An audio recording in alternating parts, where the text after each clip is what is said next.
Oh, they're on! They jump right in his head! They found who they need! That's a big shot down! He hooks himself back in! They want it! Kizzy's not here, but what was that? It's a pentakill! Go 1-for-1 into Schoenfire, gets slammed into the wall to action goes the Olaf, there's the access shot, and he just full up again! He might release the hyperactive, so he can just find a second. Chippy is on an absolute tear right now.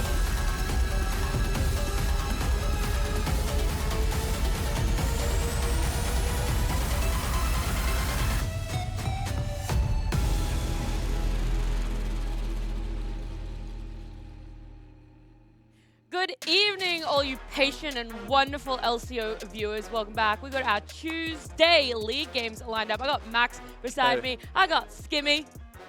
Oh, g'day, kia ora. Hello, and I got Rusty. Hey. Hey. Hey. Yeah. How you guys feeling? You excited? We're only halfway through this week because it's a super week. We got 3 days of action today. So only halfway through it. Not even halfway through it. We're only one day down. We're at the top of Tuesday. We'll be halfway through. We're a little bit through it. A little bit? Yep, we've taken a little bit of a chomp out of the snack, and now we're just getting a little bit more hungry. Yeah. And deriving a little bit more. Yeah, well, I'll satisfy that hunger with giving you the standings because there was obviously a little bit of a change-up after yesterday's games. Chiefs, that one didn't change, but Direwolves putting themselves up there. They're now tied with Bliss, and then we have Mammoth, who are a close fourth, only 2 points apart, and then 2 points below that are Pentanet, and then there is only one difference between them and Ground Zero Gaming, Kenga, and then Vertex down there with 1 point themselves. So 8-point difference between top and bottom, all thanks to the bonus points that you do get when you 2-0 your opponent in this best-of-2 format, Max. Absolutely. I mean, when we look at some of the teams who are playing tonight, like Vertex, you really need to start getting some more points on the board, right? Because we are getting closer and closer to a situation of potentially being eliminated from playoffs, remembering that it is our top 6 teams going through to that second round. So if you start, keep dropping those 0-2s, it's going to be really hard for you to fight for your future in the playoffs. Yeah, it being a single round robin, you're only going to face your opponent once, and today we're going to have Vertex up against Team Bliss. So they're looking for those coveted points up against a very formidable opponent, but Pentanet Chiefs, that one is going to be an insane match. I mean, Pentanet not sitting where they would like to be on that ladder, Rusty, and now they're coming up against Chiefs, who are undefeated, haven't lost a game. Chiefs who have only got 2 zeros, Pentanet who have only got 1 1s. It does, of course, draw into question a matchup that we've seen so many times in the past, but are Pentanet capable of stopping the momentum of this Chiefs roster is a tall ask, I think it's fair to say, for Pentanet this time around. But if any team can do it, they're high on that list. Yeah, there's always unsurprising things that can be brought out. We're obviously on a new patch as well, 13.12. We talked about that yesterday. Already saw a big change up in what's been being picked, what's been happening, and how things have been playing out. But we do put Pentanet and Chiefs as our match of the week. It's going to be one to watch. Probably the one with the most likely upsets, would you say, Max? I would say it's a trend of, 1-1s versus 2 zeros. And I think that historically this is probably one of the most popular matchups we've had in LCO history, right, between these two teams. And I think, to Rusty's point, Pentanet.gg, if Violet can get going, he is my #1 pick for someone who can completely 1v9 a game, right? And on top of that, the variability that comes with a new patch. And we saw yesterday a bunch of new picks coming out that haven't been played before. So I think there is a bit more wiggle room to take down the seemingly unstoppable Chiefs. Yeah, if you guys want to have a little bit of League fun, though, you don't have to just watch League. You can join in this Friday, June 30th. We have a community night going on. !Discord in the chat if you want some more info. I know I'm going to be there, so maybe you can have your go at versing me in the bot lane. I do play support, so please go easy on me if you are a jungler. Rusty is also going to be there, so maybe you could have... Yeah, if you want to try your hand at losing, I will be there on the enemy team, ready to take anyone on, happily. Just know if you ban out Bard, he will be angry and he will come for you. Yeah, I plan on having fun unless Bard's gone, and then I try hard. That's really, I've just set the stakes early. There is no in between. It's either Bard for fun or you're going down. Not for fun, yeah. Yeah. And Skimmy's also going to be there, right? I will, and because I don't play any other mode than ARAM, I will be on the losing team. He will be running it but down. But I'll bring some great vibes. Is when I am ARAMs or dead... normals? Do we know? Maybe Winter would be A. Yeah, Winter sounds like Well, Aaron. actually, now I've become S tier, so I'm going to be hot property. So he And is I'm the a hot carry. property. you But do even want me on Aaron. your roster, but if it was the other way around, then I would be the one on the grey screen commentating your gameplay live, and that could be a bit of a treat in its own right. So there you Yeah. go. That could be. Now I want you on my team, Skimmy. But if you guys want to join that, I'd highly suggest it. It is going to be a lot of fun. What else is going to be fun is our matchup for today. Now, first matchup that we talked about, Bliss up against Vertex. Our Vertex roster, they've had some good showings. They have gotten themselves one win already, Max, so we know there's fight in them. We know that they can execute to a high standard. Yeah, and credit to them, since Dante has come into the roster, they do seem a lot better. That being said, it is still an uphill battle, right? They are obviously the rookie team with the exception of Rosie. There's still a lot of inexperience and stuff I'm still yet to see from them, particularly coming out of that jungle role. But if there is anywhere to look as a point of confidence in Vertex, it's that bot lane. Dante playing extremely well in his debut weeks, really able to get them, secure them that one win that they do have in the standings. So looking at him to be a major factor today. Yeah, it's the combination of the mechanics of Dante with the experience of Rosie, I think, that does make them dangerous, right? Because Rosie also, if you think way back to when he was competing OPL, pre-OPL, that is a guy that can cook up some nonsense, things that you're not always prepared for, but it's also a guy that can be proactive and make plays happen. So up against Bliss today, you are expecting to look at that bottom lane matchup and say it's going to be a very, very big deal. Is there anyone else that really sticks out on the side of Team Bliss for you, Skimmy? We've already touched on that bot lane matchup, but I mean, junglers also kind of come to mind, top lane too, of what Team Bliss are able to really pull together. For sure. I mean, we talk a lot about Daystar ever since his announcement as, you know, this prodigy, this one that's really risen through the ranks of comfort and now just, you know, outperforming. But definitely a big shout out to Lived and Why Not as a combination. They've, you know, throughout the time shown us great individual mechanics. I think Lived is definitely one that can be proficient on the carries, but fills the roster out and says, I don't need to be that player at the moment. I can just play these Juggernauts, these Titans, you know, form those flanks. And I think flanks really for me is the key word about Bliss.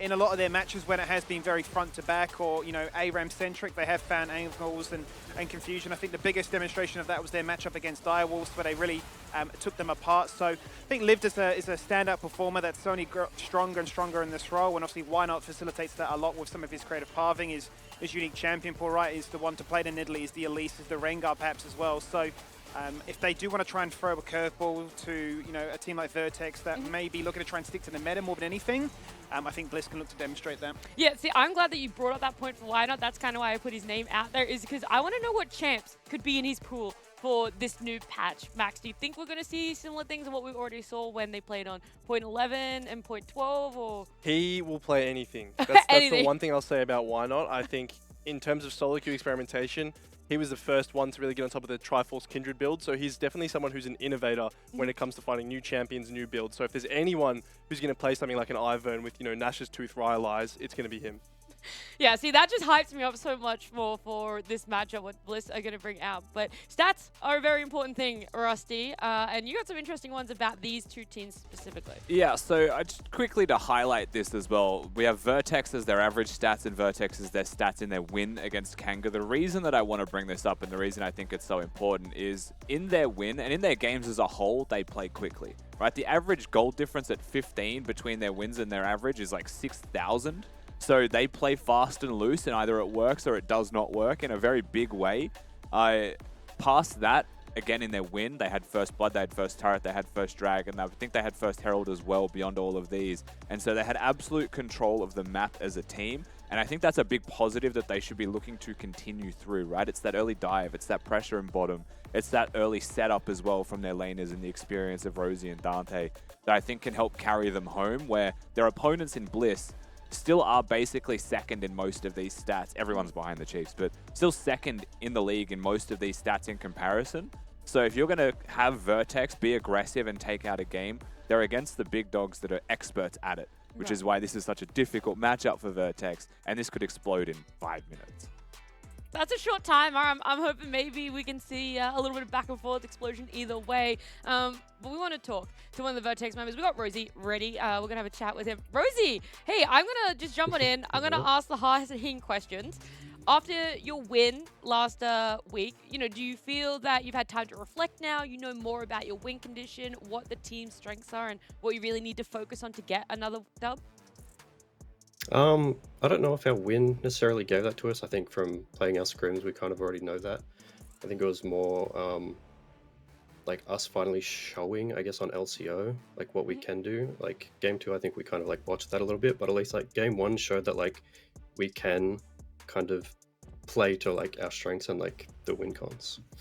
And what felt so different about that game specifically that gave you the win compared to all the other officials that you've had? I think it just came down to like our early game. I think generally if we have a clean early game, going into like mid-late, we're a lot better. I think we have a good macro sense, but it's just our early games can be like really volatile and kind of like throw us off that. Okay. Cool. Now, speaking about bot lanes, your 2v2 matchup today, you're heading against Arkia and Lemus. How do you feel you're gelling with Dante? How do you feel in comparison to, you know, this new support coming in? I think honestly, it feels kind of a little bit bad to say this, but like I guess we've had a little bit of troubles, like me meshing with Dante a bit. I think he's honestly a very confident AD carry and he knows what he wants.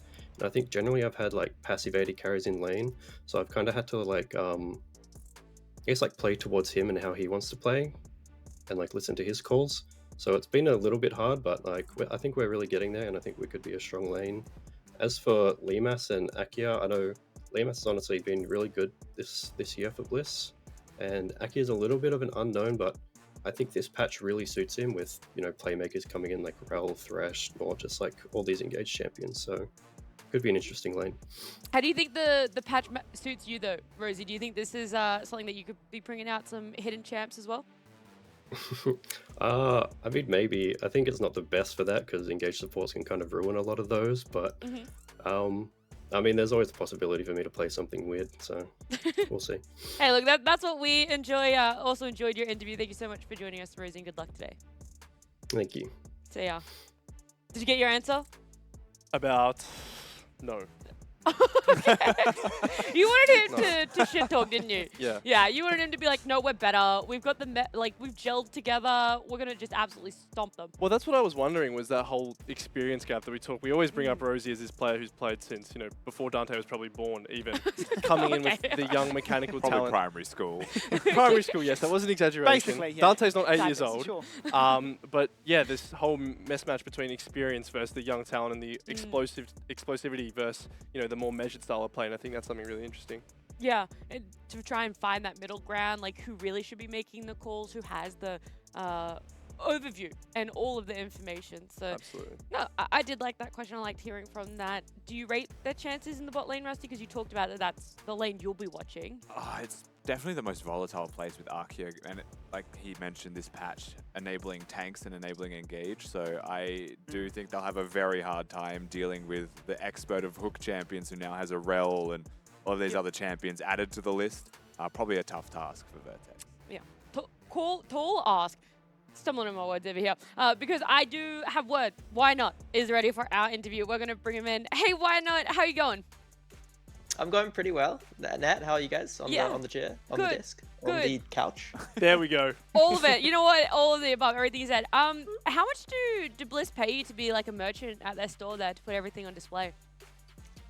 Or not enough, but I do actually get some compensation in the form of, I guess, you know, if you guys use code Why Not 10 on the Bliss shop, I will in fact get some payment. So feel free to support me. It's a whole Happy Meal right there. I wanted to know, what is your fave Bliss merch out of everything you have in the wardrobe? I mean, the best thing objectively, it's just instantly is like the new crew neck. Like it's actually ridiculously good.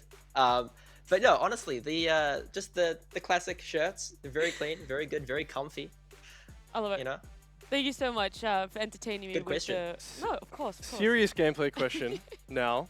13.12, a lot of stuff up and available. Bliss, I know, is a team, you especially, bit of an innovator. Bliss is a team. Bliss is a team.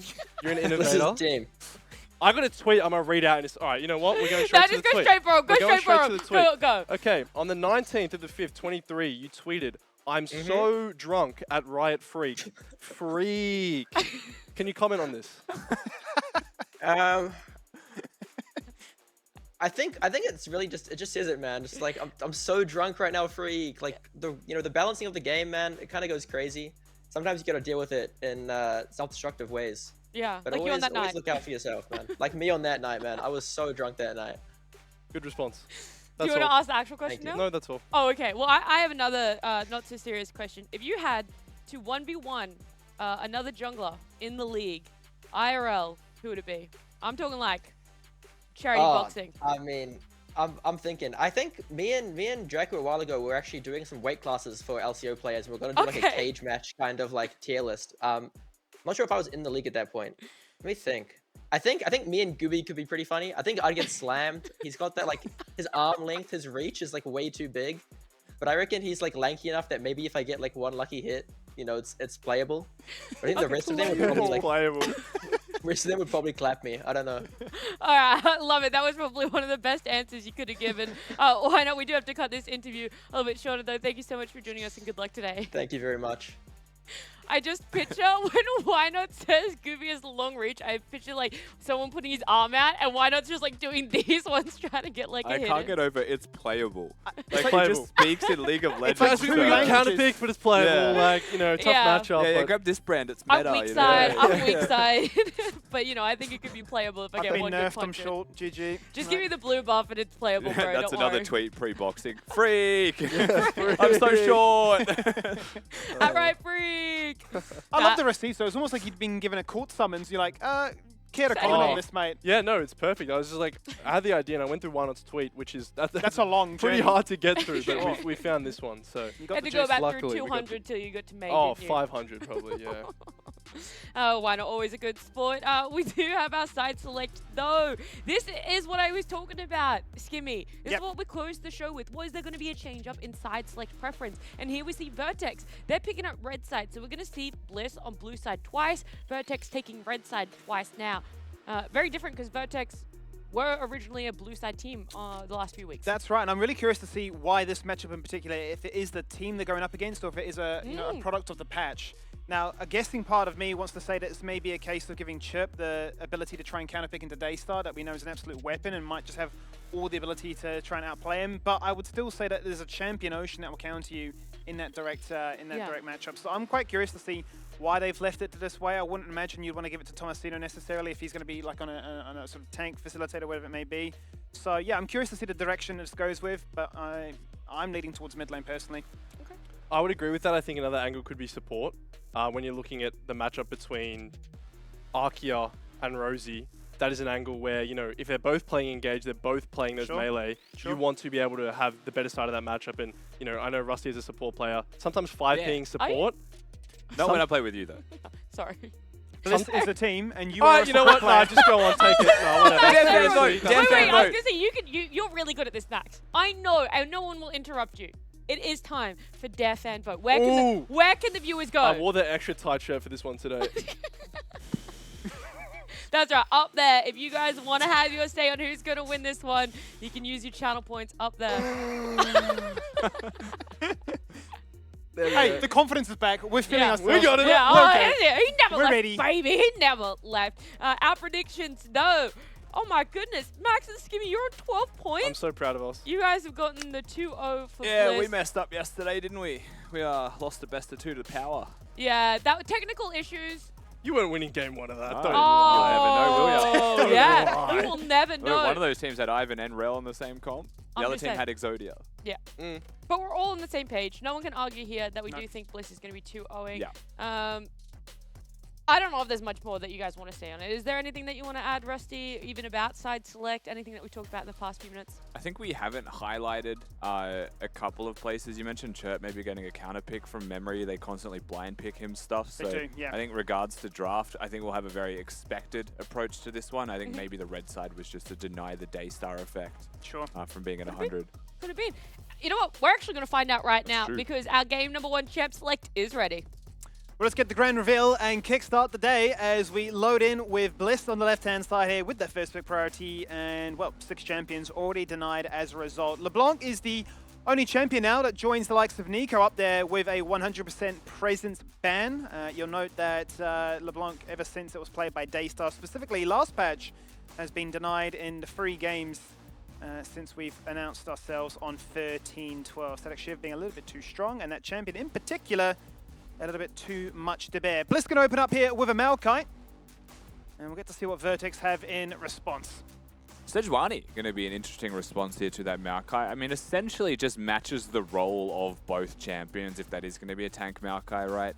Sejuani is pretty good against the saplings, given that they don't slow you down if you're walking 2 places. So little things like that can be nice. I will say, though, Vertex with that Sejuani pick have left open an abundance of champions. It feels like, Skimmy, with this patch coming through, we've lost a little bit of priority for the Milio, for the Yuumi. I know there was some changes to them on patch 13.12. Yeah. But I didn't think it would be enough to kick them out. We have still seen Milio, but the priority has dropped significantly. Well, Milio is no longer 100% present anymore. Yeah. There has been a draft that we had yesterday where it was up and available, just was not picked. Really has just been Jake that said, I'll play that champion. It's a little bit too much to bear. So whether or not we get to see it in this draft, given it has been left to the wayside, is another question completely. Jace is going to be locked in here, and now it's the case of, well, currently deliberating over what AD carry they'd like to look at, the likes of Twitch and Vayne being hovered that we've not seen in a very hot minute. Who we're going to build Static Shiv on? Simulator. Look, we had a whole Static Shiv segment that's the planned one. out. That's the one. It wasn't to be. Static Shiv Rammus mid. Okay, it's going to be the Ashe. So we saw an Ashe yesterday. This is also, you know, Ashe versus Varus is one of those matchups that is quite nullifying for one another. The interesting question I have is, will we see the same thing that Voice built, which is that Trinity Force, Static Shiv style gamer, or Kraken Slayer rather, style gamer, which is the on-hit attacks and crit. Of course, Ashe going Q-Max is definitely a strong thing at the moment. In that game, the Ashe got annihilated in laning phase, so you didn't really get to see it shine or have any kind of relevant impact on the match. But Ashe also gives Bliss this free engage in their composition, right? So Jace poke, Maokai harass and poke. They could just be a poke composition, but the off-screen hit or miss engage with a low cooldown, Ashe provides you a lot of extra avenues of just going beyond the poke. Which is the exact same for the Varus as well, right? With their own ultimate to give you that go button to, you know, find a target, commit to them, and especially with the 3 champions that Vertex have locked in so far, they have an abundance of CC to get the party started.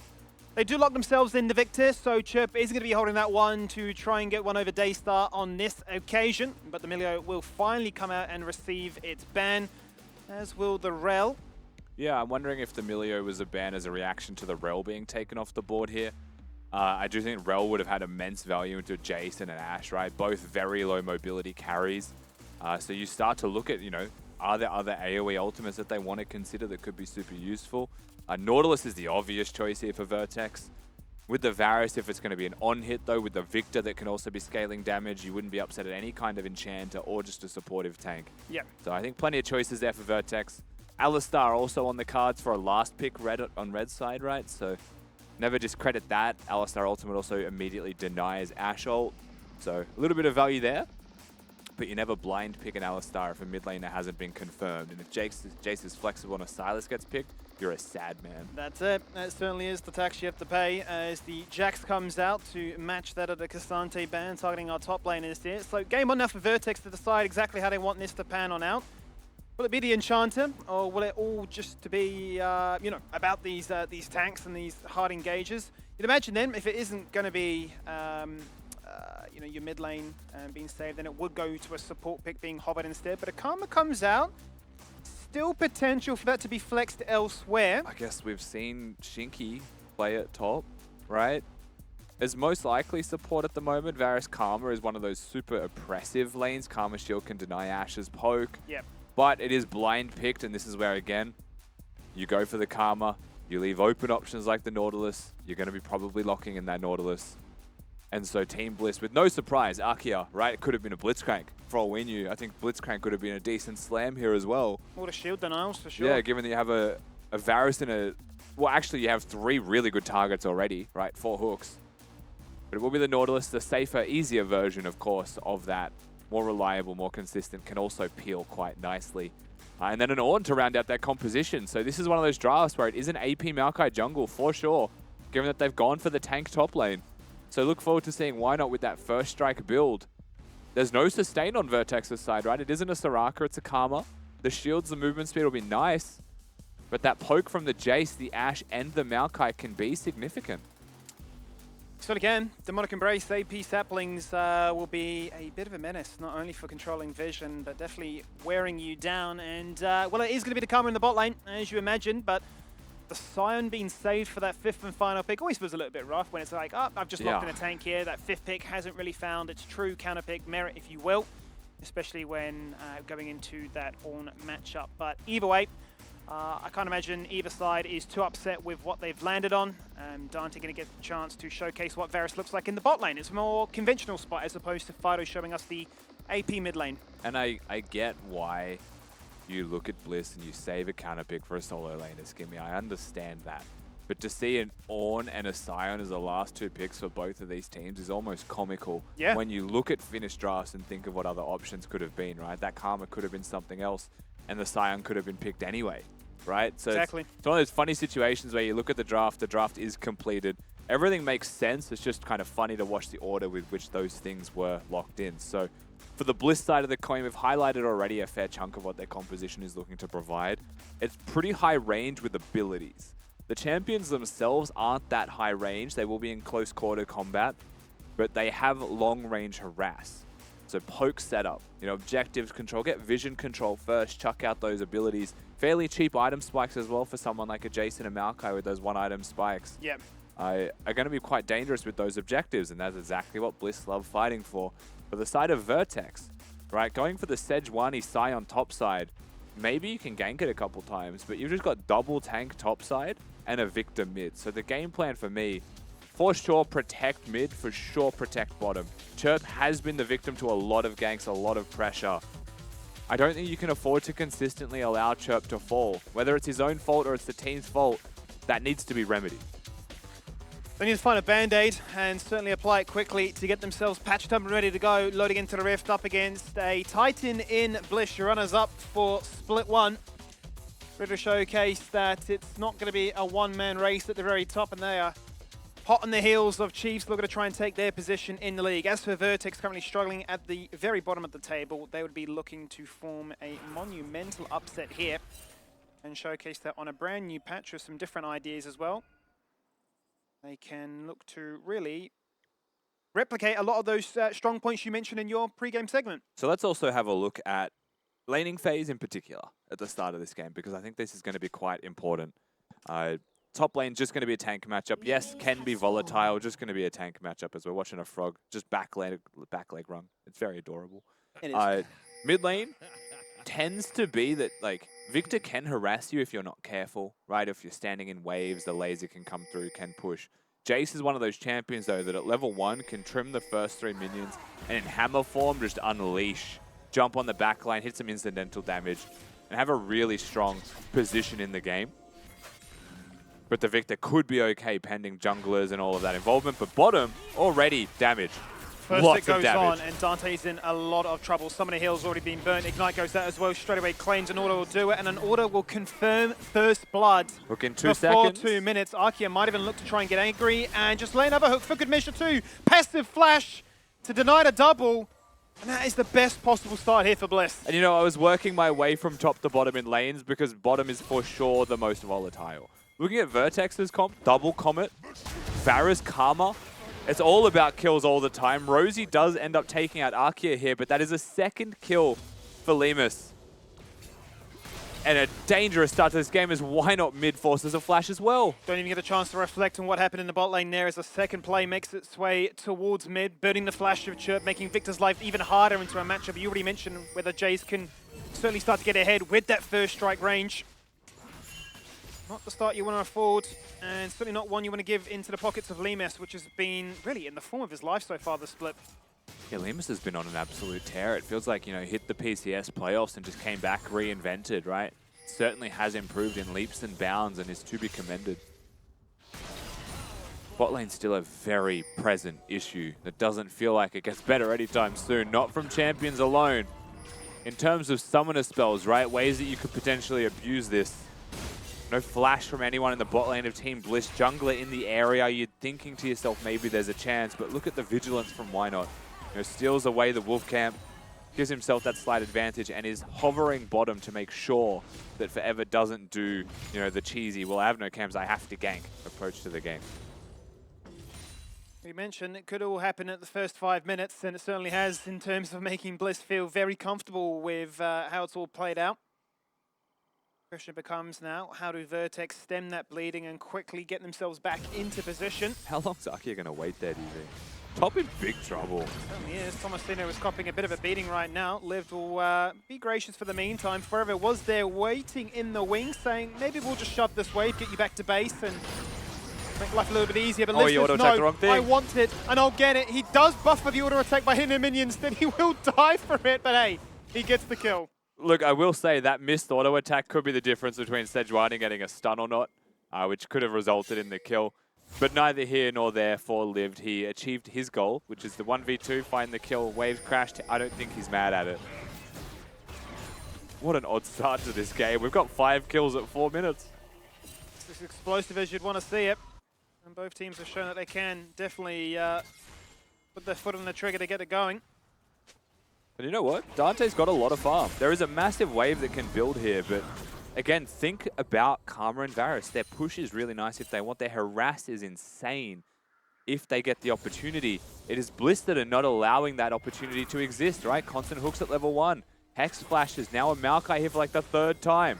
Look at the positioning of Arkia, just literally walks up, hook, passive. There is the engage. There's the knockback. Dante in trouble for all the merit it has.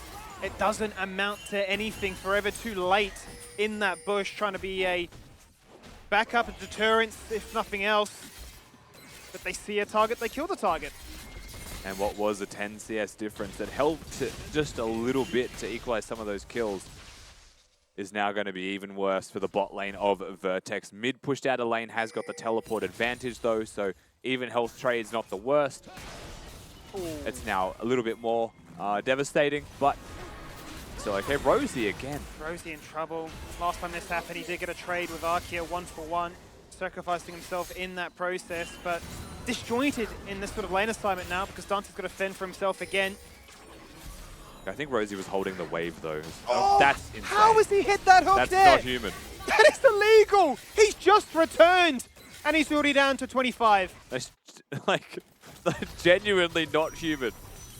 Arkia is a robot who does not miss these hooks. Top fighting as well. Top is certainly fighting, and Tomasino goes unstoppable by using his ultimate to try and just steamroll through the Yawn ultimate. No one knows peace. Every lane is having a fair shake at it and saying, we're going to make this game entertaining, if nothing more. I still think as the dust settles, right, you look at the 1k gold difference, it's still a lot of map control for Bliss. Like, they are still the ones who are coming out ahead here. Varus and Victor still farming. Top's still farming, but he's 15 down. Why Not has been clearly just maneuvering around forever and making his life miserable. Oh, look at that from Daystar, the flash over the Chaos Storm. Swings Chirp back like a baseball bat, but is going to get stunned as a result. In goes the stun, the hook, the flay, and basically Daystar survives. It seems insane. When he seemed he was in such a stuck position, it just does not matter. What matters is that Arkia was there, and so the hooks don't miss. And just like that, another kill goes the way of Bliss, and it is definitely coming up pink in game 1 of this best of 2 series. Wave in a pretty good spot here for Bliss as well, especially if they were considering something like a Drake or a dive. They're going to go for the easy, safe option, of course, with that Drake. Both of Vertex, for the first time in a little while here, Skimmy, are actually going to be full health at the tower together. Not going to be staggered. It's a rare moment of reprieve, and on full vision is the enemy jungler there as the hook shot goes out, as Team Bliss will take as a 3-man squad, the very first Dragon of the game here at 7.5 minutes in, return back to bot lane and continue their assault. So strong, even CS, but up by 3 kills, and we'll see what that looks like when we check in with that total gold, and in a very comfortable position. You can see just how far ahead he is of Dante right now, up by 4,000. Yeah, Dante's struggling. Lima's just so far ahead, he's going to be able to get that full item really soon, as prioritized his boots. Now, one advantage again, spoke about this for the Jace, but for the sake of Dante with this Comet Lethality build, does have cheaper spikes, right, with that Dirk. You know, spike timing is quite nice, but is so far behind that the difference in gold is the serrated Dirk that he has acquired. But otherwise, is reliant on getting into those 1-item, 2-item spikes and trying to find some meaningful damage himself. They've, in a way, matched some poke with poke, right? They've got good movement speed. They have some engage tools with the Sejuani. It's not that these compositions are by any means dissimilar. It's just that the Nautilus is finding avenues where the Karma is being caught, right? Arkia has certainly been on a tear, wants to prove a point right now when we continue this discussion as to what is the best support player in the region coming into Split 2. And if it is all to be about a tank meta, we've seen what Yursan can provide. Arkia now going to showcase even more flair in that position as well. Forever's going to maybe poke his head into the mid lane right now, has double buffs. Sees that Daystar is down to 50%, might start with the Raptors first. Does have the ability to charge across this wall with an ultimate. You want to push this wave in if you're Chirp. Rosie spotted, Forever presumably spotted with the way that he walked, but wave hasn't crashed yet. And think about how much time it took for this wave to crash and how the reinforcements from Bliss are now well and truly in the area. There it is. There is and the for what? slingshot over, but Chirp is already running away. I mean, look at Daystar's positioning. No way! The arrow from bot lane. It comes across. There's the Nature's Grasp. Down the horn and smash them down. Chirp hits flash, but he still got knocked up. It does not matter. There's the second. And now 4 members of Bliss converge on mid lane. And so that turret, it's as good as gone. It simply just gets walked at by the Nautilus, gets ignited and falls down. Chirp goes, and just like that, oh, Dante. Vertex, Dante in trouble. You are in the wrong neighborhood, my friend. He's hit cleanse. He's going to look to try and hit the piercing arrow, flash across the wall and say, please just give me a moment to play the game. This is just not fun right now. And they're just being suffocated. The game doesn't slow down, the game doesn't stop. This time around, though, it was Vertex that try and make the play, and it was simply Bliss that are aware of it. The Ashe throws a really nice arrow here. Lemus does not miss these. Nautilus on the way up, but the Maokai was already here, right? They could read the play, they could counter the play. The fact that Lived is able to walk down here and get the ult off as well enables them to get this second kill. Bliss are just playing as a team, and they've just got so much class, right? Compared to Vertex, who are scrambling. And it was just such a hard force there, Rusty, from the Sejuani. When you saw the positioning of Daystar playing away to the top side, almost expecting something's a little bit fishy here. I feel like I'm getting ganked.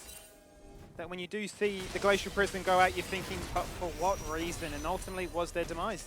My guy dashed the wall and ulted while running away. Had no intent. Chirp didn't have ult. You know, it was one of those plays that just doesn't feel right. Square peg in a round hole scenario for League of Legends here in this first game. Why not now on the bot side of the map if a hook hits? Or an arrow. There's the arrow, has to flash, has to show respect, but Anarchy says, I've got a flash as well. Locks in place Dante, flash follow from Lemus. Nature's Grasp is going to catch them out underneath this tower. And there's going to be then Rosie soaking up to give Dante safe passage away. But the life doesn't get much easier. They're down to 20% as a result. Daystar's going to keep Chirp interested on the rotate down to bot lane. As Forever, once again, a little bit too late to the play because the damage, it's already been done. Daystar simply playing goalkeeper in this middle lane, you know, not letting Chirp breathe, not giving an opportunity to do anything. And this Victor certainly is struggling. I mean, again, Victor picked into Jace, certainly not picked because it wins the 1v1. You just want it to be scaling up, you know, get those items, look for team fights. But they're not being given that opportunity. And unfortunately, it does feel like, again, Bliss's scaling is by no means weak. They've got the ornaments that'll come through. The Ashe team fighting is going to be really dangerous for DPS. Especially with the free targets to hit in the front line. And right now, this lead is becoming near insurmountable 12 minutes in. Bliss aren't likely to lose games with this kind of lead. Once they're ahead in the early game, they don't tend to really fall off on the mark. Out goes the Chaos Storm, dropping Daystar low. As a result, Chirp gets a rare moment to try and do a bit of damage. Meanwhile, in the bot lane, well, Lemus has found another. He is so incredibly fed. That's kill number 4 now. And Dante's going to try and square up against him, say, there's the Chain of Corruption's instant cleanse out. Hail of Arrows will not be enough. One arrow, and now I've got to run because out goes the arrow in return. So now I'm dead as a result. The greed to get the kill, to get the shutdown, to punish The Sion a very low Lemas. It just wasn't to be. In comes Tomasino, knocks up Why Not, and says we'll get one back on the ball. But both top laners are here. They've TP'd in a triple knockup from the Call of the Forge Gods, and Sejuani does get that first kill of the game. Forever now stuck, running the wrong direction, surrounded by 3. Is going to be the next one on the chopping block. I think Team Bliss will stay 8. Still a winning trade. Yeah, Bliss still get the advantage in that trade. Both top laners come down to the bottom lane. Daystar just has more impact right now. And when he starts to get into the fold of things, people start to die. These hooks just never miss, man. And Tomasino, what are we doing here? Why have we gone for this play to try and reset and interrupt their recalls? He has fallen victim to another death. And Team Bliss just said, we wanted to go back to base, man. Yeah, they always were going to recall. They were just given an extra 300 gold for their travels. Just paid for the bus fare for them to recall more than anything else. Varasalt comes out, Cleanse comes out, Dante just stays for 2 extra auto attacks, channels the Q and walks so far forward. Limas is able to get that ultimate back, hook combo. Easy kills, right? That's where this starts. Now you've got the reinforcements coming in, but at the time they make it, their AD carry's already dead. Knockout from the Scion is really just hitting Why Not. That one person will fall. But as Chirp comes in here earlier, he finds himself Daystar on the backside of him, right? And immediately collapses. Because his front line had already collapsed. And there was no way out from this situation. Vertex find themselves completely stuck. And a fight that started down in numbers. In a rough position as we fast approach the 15-minute mark. Turret plates have fallen on down, and as has this gold deficit, it's getting closer and closer to 7,000 now. As the CC combo with this bot lane from Bliss knows no bounds, but Limas is in trouble, and Chirp jumps in direction to get that kill. He's had a rough one. It's been a very rough affair, but he'll guarantee at least a kill with the flash forward and mid. Yeah, credit where it's due for Chirp. He plays that one out really well. The fact that he hits the stun and the gravity well finds its mark onto Limas allows him to go for that trade. And it's not even a trade in the end. He ends up just going 1 for 0 while being ganked. Can't ask for much more from your mid laner.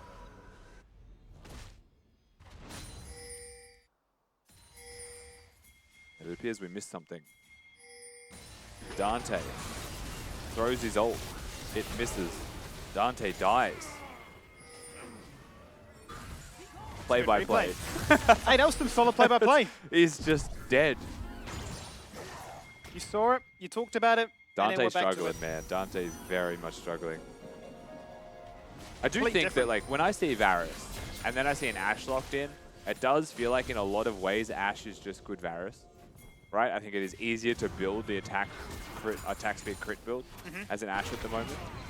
I do think that your ultimate, while Varus's is not a bad one because it can bounce to people in team fights, Ashe's being off-screen and other lanes, right? Your ability to influence the map is greater than that of a Varus who has to be on your screen. Yeah. Similar champions with different strengths and weaknesses, no doubt about it. As the stopwatch goes out, completely denies Tomasino's unstoppable charge forward. Forever then looks to try and lock him in place with a stun of his own. Out goes the sniper, and it meets its mark. Why not gets him? Tomasino flashing to try and deny vision as another TP comes in. Liv sounds the Orn Horn and forces a double flash from the bot lane of Vertex. Rosie's like, I'll take this L King. I'll run this way. You live. Your KDA's already 0-4. We don't want to make that 5. And Tomasino now really delaying the inevitable. We're going to get a zoom in here to see it in 4K HD as we watch an AP Maokai slowly whittle him down with some saplings in a bush. Dante's also dead. Somehow Dante's also died. Why not definitely taking his sweet time here? I don't think anything matters. There's no way he gets out with his life. The smite will confirm the kill as BM as possible. Daystar just going to get his base off. Bliss continuing to win. There's not much to say in a game like this. It has really just devolved into scrappy How has League of Dante Legends. died, though, is what we need to find out. We're going to start off with the top lane first of all. This is where it all began. Yeah, they look for Daystar. Maokai on the flank will come through. The stopwatch is the star of the show here. And he will switch targets after a flash to Forever to make sure that he does not get CC locked. Arrow once again. Limas a little bit too clean with this one. Rosie caught. The second the teleport comes in, they have to accept that reality. And they will prioritize the Karma. Dante does flash. But there should be no reason Dante dies here, right? Ashe has no arrow. Nautilus does have flash ult. So that might be a pretty free kill. Yeah, look, flash with ult. It's not the first time we've seen Dante step up to press Q and get caught by those combos, but I don't think it'll be the last one either. It's a rough one. It really is such a polar opposite to how his debut went. Or his re-debut, if you will, coming into this split anyway. And you can't blame anyone in a game like this either, right? They simply got hooked at level 1. They lost their lane at level 1. And it just got exacerbated further and further with those further fights. Do it to yourself. So it makes it rough. When you talked about cheap item spikes here for the Varus in comparison to the Ashe, as we check in with the gold once again, and still the same story. Major leads across the board. 4 members of Bliss in the top half there. Daystar and Lima is really wrestling over who is the most fed one in this game in particular. Certainly are the stars of the show.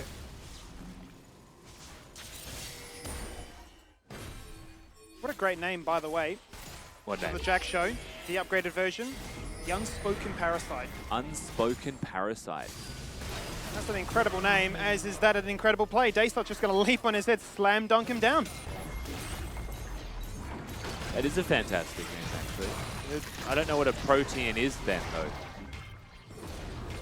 Tomasino dying, he's just playing his best Iron Life. He's going to get the turret, so it's 110 gold in the pockets of all of his teammates. That is objectively worth it.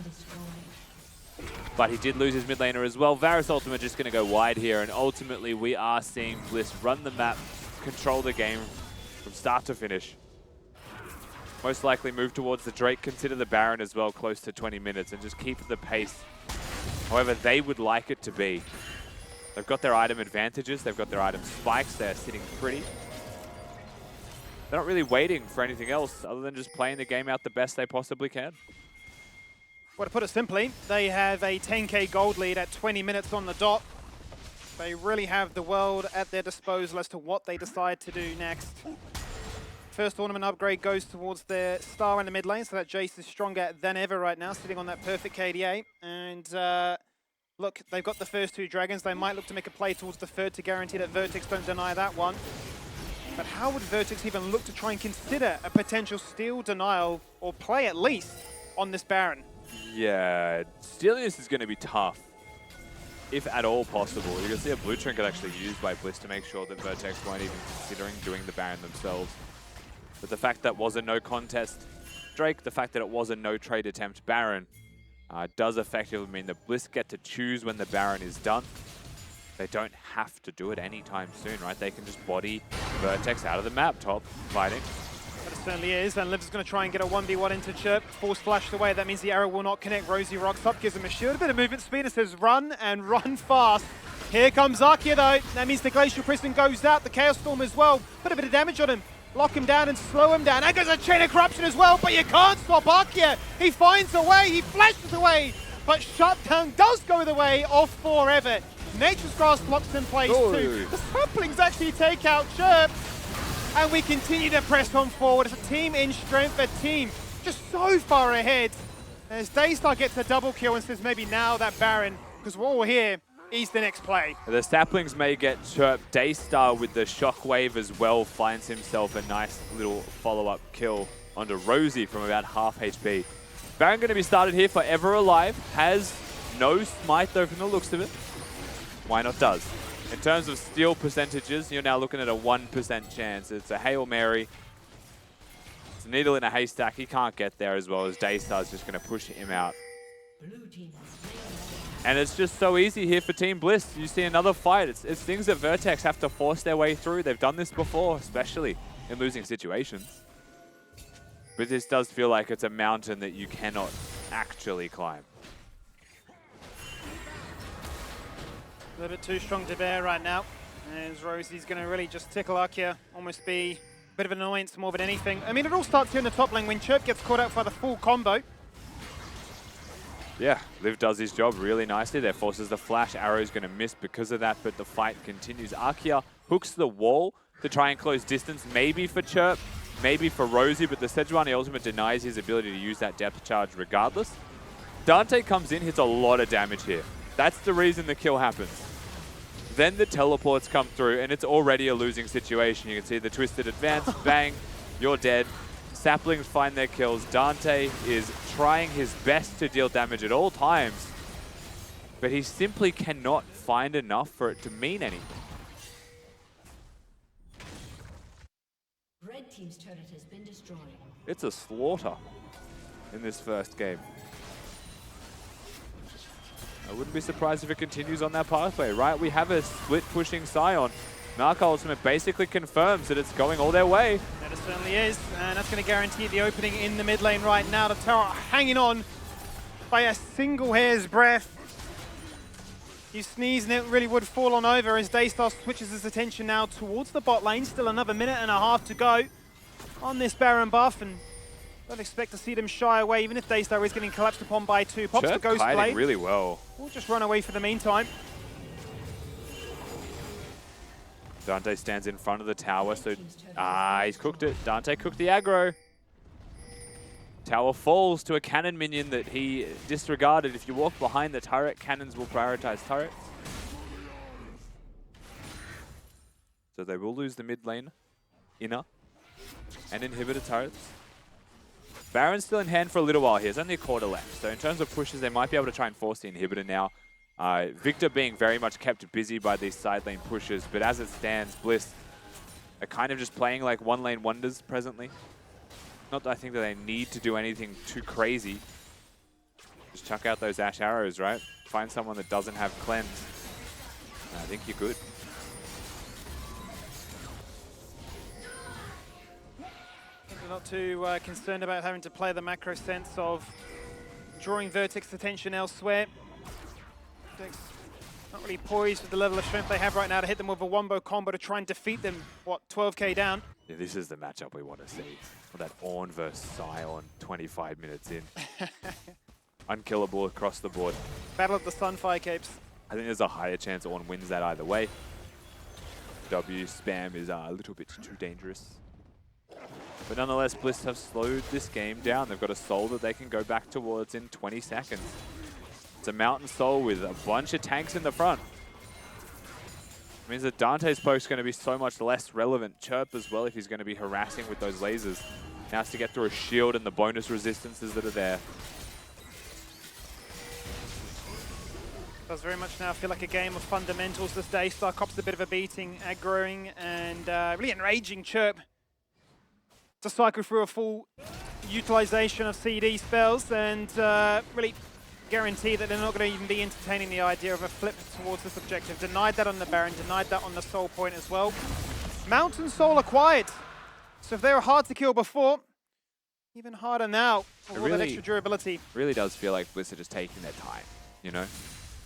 This is certainly one of those games that we've been watching for a while now, and we've thought it is too one-sided to ever come back for Vertex, and now we're at 12,000 gold, 26 minutes in. Every time you look at Bliss on the map, you're starting to get this feeling that they're just looking for extra kills, you know? Like they're just hunting. They're not doing anything crazy. They're not setting up 2 lanes at once. They're not getting simultaneous waves crashing. They're doing exactly this. Daystar sat there for how long? Oh my god. And just waited for the first target to face check him. And eventually someone does. He got 2 hit. Poor Rosie.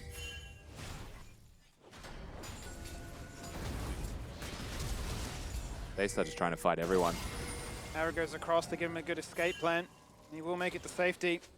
But I suppose to your point, I wonder if, you know, behind them, Team Bliss are wondering, how can we play this one out?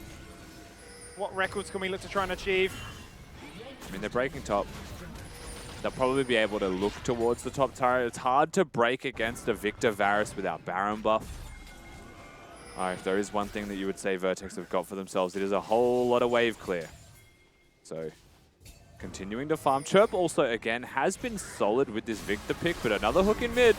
And another just deletion. I mean, Rosie just not had a chance in those 2 back-to-back deaths to even breathe. Arcea's just unleashed, man. Definitely has been the MVP in game 1 for me. Has shown that these hooks He don't missed lie. one. He missed one. It's possible. The AI has been broken. Teleporting the base. back. 2 inhibitors are gone. Tomasina on the split push attempt. Liv says nothing on life is free. You will not look to try and even up this game by any means. Oh, it's crazy action. Look at him go. Scion choosing not to ignore the Ornn and hit the turret. Dante finds the actual fear of God in the form of a shock blast to the face. Forever's going to face check. He's going to flash away, but realize that Dante's been completely baited into an exceedingly powerful shock blast again. Another flash to try and deny that of Arceaa doing just the same. And Team Bliss Oh, they're says, still going. let's look at the bot lane again, because they've lost no HP, Rusty. get him. So how exciting is that? Back Get to him. the action inside the base. Down goes the Chaos Storm one more time, zone them back. Tickle them down. Yeah, get him. Just missed another He hook. cancelled the teleport. The fight's on. Fight's off. Top lane. At this point, you're wondering He's recalling again in the same bush. what Team Bliss are really hunting for. A part of me is wondering if Daystar's in the back of his mind the record that Kisei got on the Jace. 14 kills against Kanga. Yeah, He's up to 9 right now. I don't know. They've got 2 inhibitors now, right? So they're just going to play for their 3rd one. It seems like Baron into tutorial finish is the way Bliss are going to play this one. They want to make no mistakes. But at the same time, this game could definitely be played significantly faster by them. Have you seen Lemus attack an enemy champion without ult once in the past, like, 15 minutes? Because that guy's 7-2 with 3.5 items. I feel like they just force the front to back and watch as they break the Nexus 10 minutes ago. They were 10k up at like 20 minutes. Does really seem to be the epitome of better safe than sorry here. His Rome's going to wrap around into Daystar, completely missed the mark into Jace. Arkia will disengage away. The Baron, number 2, will now be picked up here by Why Not. And Dante, so no. careful. A battle of the skill shots. Both will miss. And he's going to give us the signal that this game may be over, and it certainly may. Hook connects on the minion. Thomasino in trouble, goes unstoppable, turns around, cops it all on to the face. And Daystar is legendary. Double digits make it number 10. Inside the base they go, looking to pick apart just a few more to make those KDs look ever so good. Forever will find one. A pity prize really at this point of the game. 13 minutes right on. We jump inside the Nexus to take down the structures that prevail. And the shock blast with this level of lethality in AD at this point, this early on, is just so much that they can really do no wrong. They're having fun. They are zoning you into your fountain. And they'll get that ace and eventually put the nail in the coffin to give themselves game 1. They push you all the way back to your fountain. They kill you in your fountain as well. They just make it look so simple. Bliss, genuinely just a day in the office. They play with their food for what felt like upwards of 10 minutes, but the inevitable finally occurs here. The expected result, especially given the way that this game started, finally occurs. And Bliss, game number 1 of this best of 2 series, looking like the far superior team as everyone essentially predicted, right? Yeah. The level 1 hooks, Arkia was my MVP from that game in particular, but like you can't fault anyone else in that team, right? They all just played really good League of Legends. Vertex could not keep up. They couldn't. Yep, I just realized I didn't have my microphone down. I put my headset on and... You can see what happened. Can you hear me now? You have no idea what I'm saying.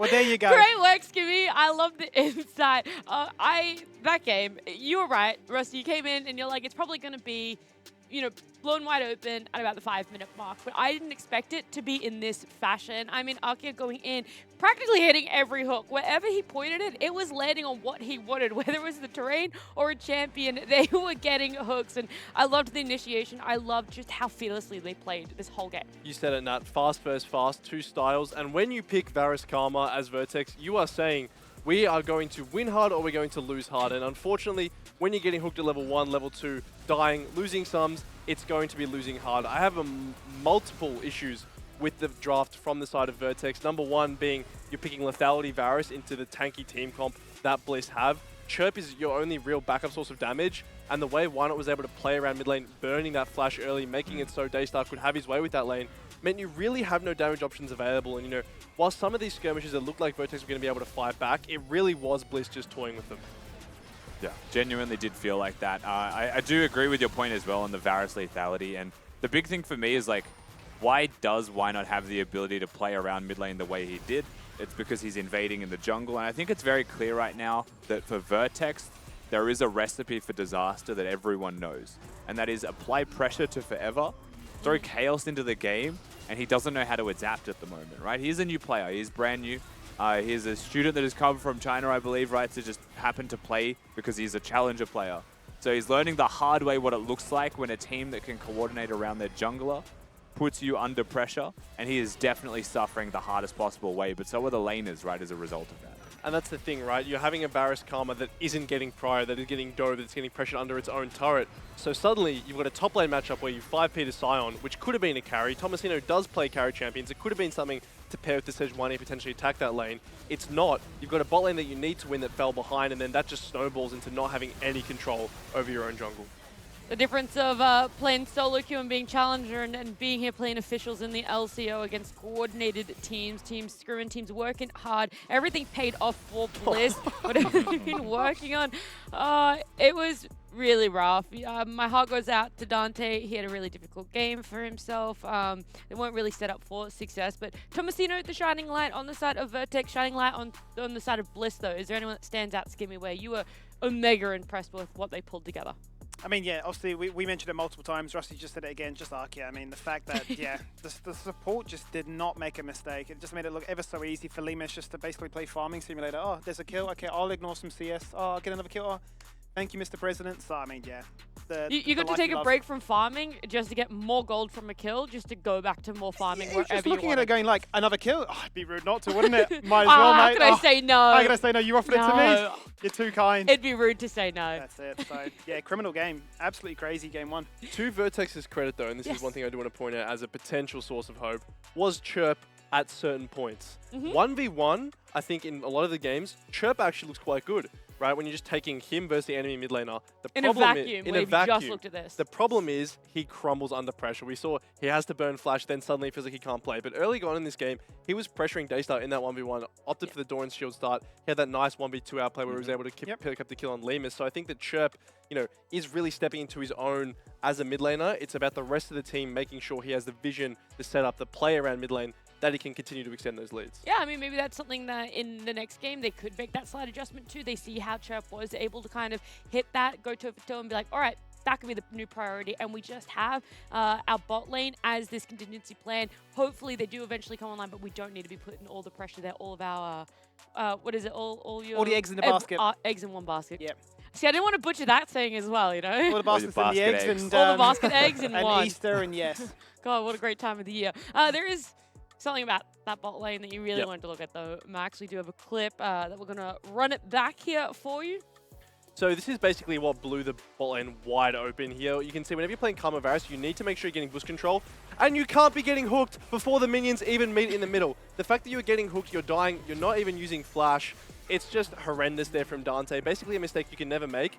Because from here on out, you can't play the lane, right? Plain and simple, you've lost wave control as Karma Varus. Your support's lost flash and you've lost cleanse. I was going to say, you've used all your summoner spells there. The Varus flash was still up, but that being said, like, you can't push the wave. If you don't have push as Karma Varus, you've just lost. And this is why I don't like seeing this duo in O's. It's hard to explain the concept like without a visual reference, but like usually your AD carry and support will stand aligned in a lane, right? So like the AD carry and support will move together and move together and flow together. But if there's no minions, You the got a Nautilus whiteboard? can. You could...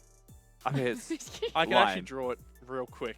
Yeah, I'm Keep ready. talking. So yeah, keep explaining. the part that makes it difficult is in bot lane, because it's unique to bottom lane. Supports and AD carries tend to meet, like AD carries will fight each other, supports will fight each other. Yeah. It's the parts that cross that make the lane more volatile. And so Nautilus can win the lane by hooking across to find an AD carry, right?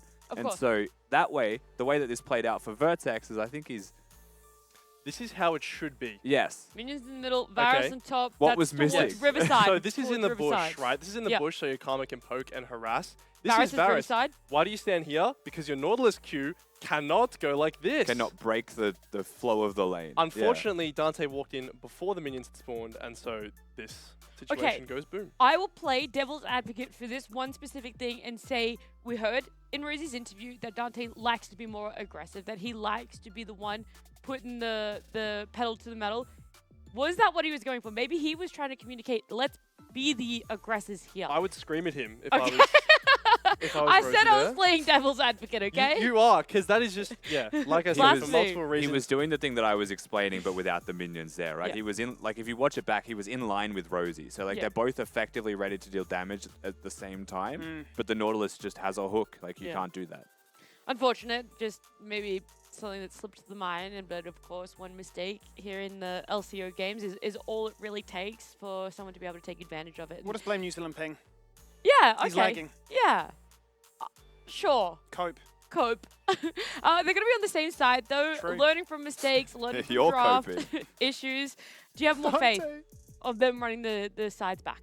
I want them to look at the way that they played around their support pick this game, picking Karma on 4, and Rusty, you called this out on broadcast, Yeah. picking Silent on 5. You may as well just save your sub so you have a decent matchup there. If you are wanting to go for an Enchanter, I think that just shouldn't be even considered when you're playing against Arkia, right? He has so many good picks into enchanters that just make the lane one hook and it's over. I would love to see Tomasino want to carry, right? You're picking Sejuani early, go towards a Camille, go towards a Jax or something, probably the most meta of the carry picks that are available, and try to flip it up that way. So there could have been a big gotcha pick in the top lane. Unfortunately, they went for Sion, sort of then sacked a little bit of sports in the bot lane. Figured it out. Very quickly, yep. Figured it out. What's going to happen? Game number 2. Rosie's Oh. going to lock in Zyra because he's an insane Zyra. The plants are going to give them a wall before the minions are there. Oh!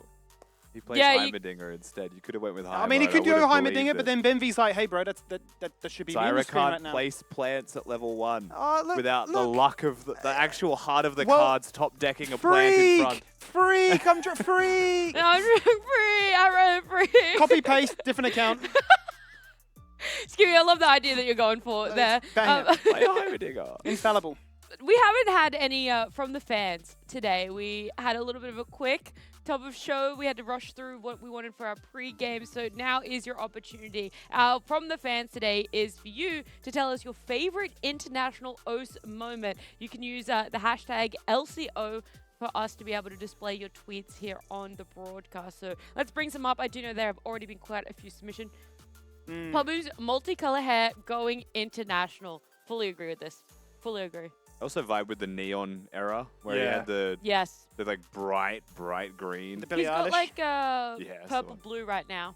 And it looks His mint. poor hair. Like, seriously, that's Okay, going to be the this, most... This is what surprises me. As someone who has dyed their hair quite a bit in the past, Mm. normally you start getting like split ends. Your hair kind of just, you can see it, right? Like even in photos, you can kind of sometimes see it when someone does so much. I see Pabu's hair, I'm like, that looks healthy still. Like I don't understand he his do it? hair care. How does he How do it? does he do it? He looks good in every color and his hair still looks healthy. I don't get it. We have Maybe to get has- him to like message in or something. Like, Maybe what it's like does some he do? insane I might, like oh, what's the time in regime. Europe? It's pretty bad, right? I was gonna say, I'll just call him right now, but I think it's Too early. early morning. It's Very really early early, morning. He's very not gonna be early, awake. yeah. He's not gonna be awake. No. We won't do that one. Instead, we will pull up another submission. We'll see what else you guys liked. The MSI 2022 incident maximizes free trip to I Korea. really hope we have the next graphic.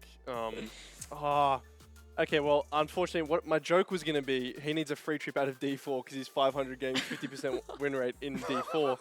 But no, it was a great trip to Korea, B. The 5-star hotel was very nice. Thank you. I enjoyed your vlogs personally. Thank you. Were you doing the food reviews? No, that was Corporal. That was Corporal. Corporal Yeah. every Okay. day. But MSI, we don't talk about the games. We talk about the The friends we made experience, along the way. the culture. Is what we do. Do you have a favorite memory from there, very quickly? Meeting Yankos. Yeah, that was it. Yeah. Top. Yeah. And that was is the actually best. pretty good. Going to That the is gym, and he was there like every day. It was awesome. Yep. I don't think we have any more from the fans, unfortunately. We can do that later, though. There will be more. I would suggest putting in as many submissions as possible. But the Bliss and Vertex Best of 2 saga will continue. We are going to go to a break, I hope. Are I we? heard Laura right. Are we going to a break? Yeah, we're going to a thought break. we might be There's going no to a graphic. break. I was waiting for the graphic to Break come up. music. You hear Let's that go to a break. music. We'll see you after this for game number 2. Which way are you going? Oh, is it that way?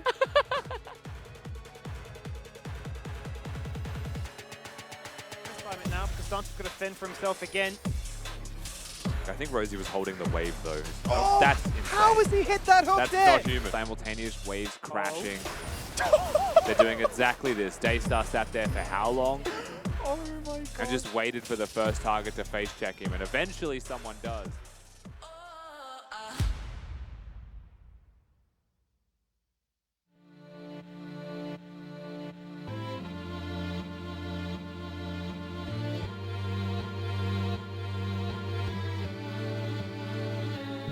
I stay up late nights, smoking in the moonlight, tripping on how this world works, looking for some insight. Inhale, hold tight, this could be my last breath.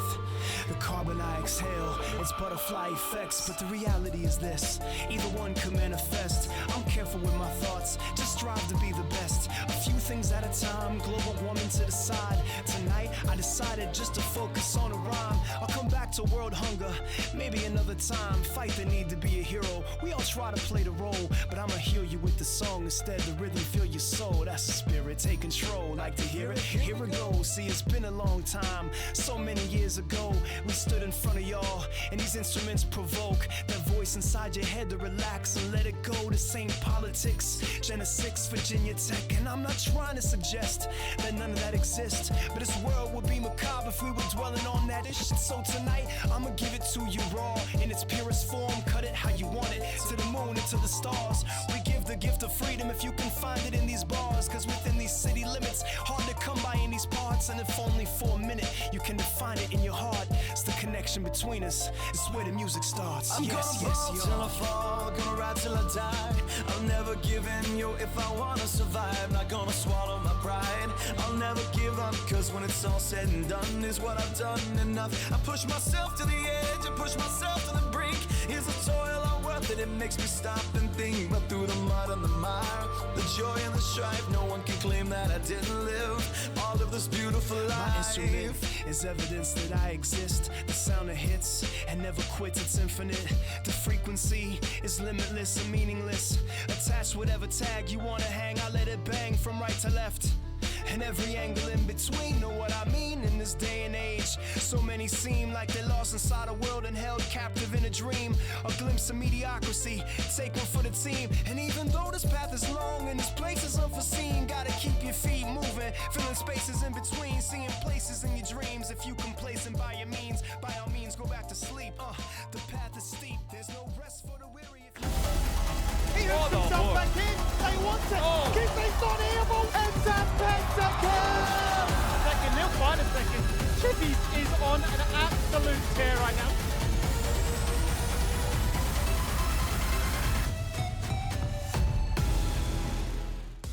Welcome back. Game number 2 between Bliss and Vertex will be coming up very soon. Before we get into that, though, I want to remind you all that this Friday, we're having a community games night. You guys can join us. Everyone bar the Precious Max here will be playing in our community games night. You can do exclamation He's busy playing other Precious games. to play that. That's true. He's playing good. mind games out there. You know, you know. If you know, you know. You know, you know. If you know, you know. Exclamation mark Discord to sign up, find out some more information. Maybe you could get on a team with one of us, or maybe you could absolutely just slam dunk us in lane, do a little bit of a solo bolo. What other one-liners have Skimmy come out with The lately? single dingle. The single dingle. Are you guys going to play on a team together, or are you guys going to be like, Nah, hell we're no. not friends? Okay, well, there's your answer. Why does he say it like Oh, that? hell no.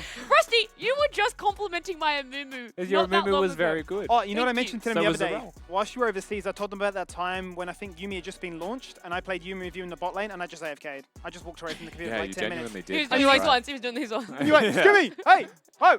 And then from that point onwards, never again. Actually, there was a point in our comms where I was trying to talk to Skibby for about 10 No minutes, response. and he was not there. Like, genuinely was not I just thought there. he was stonewalling you. Yeah. But then we did play that Better ARAM. wolf. What was it? Was it like Trundle or Rally or something? You had Ghost, and I was just like, zoom, zoom, zoom, zoom, zoom. And you're like, brrr, Mac 10, brrr, chomp, chomp, chomp, chomp, chomp, bam, bam, bam, bam, bam. And I was It like, was oh. Olaf. I want remember. this. Yes. Olaf. I want this in the play-by-play, Soundboard. Skimmy. Yeah, you got to bring that so one good. out in game number 2. If you guys think game number 2 is going to be different, and maybe Vertex are able to pick up a win for themselves, then have your say. Have your fan vote in that top right-hand corner. Someone else got to do it, bro. I can't flex anymore.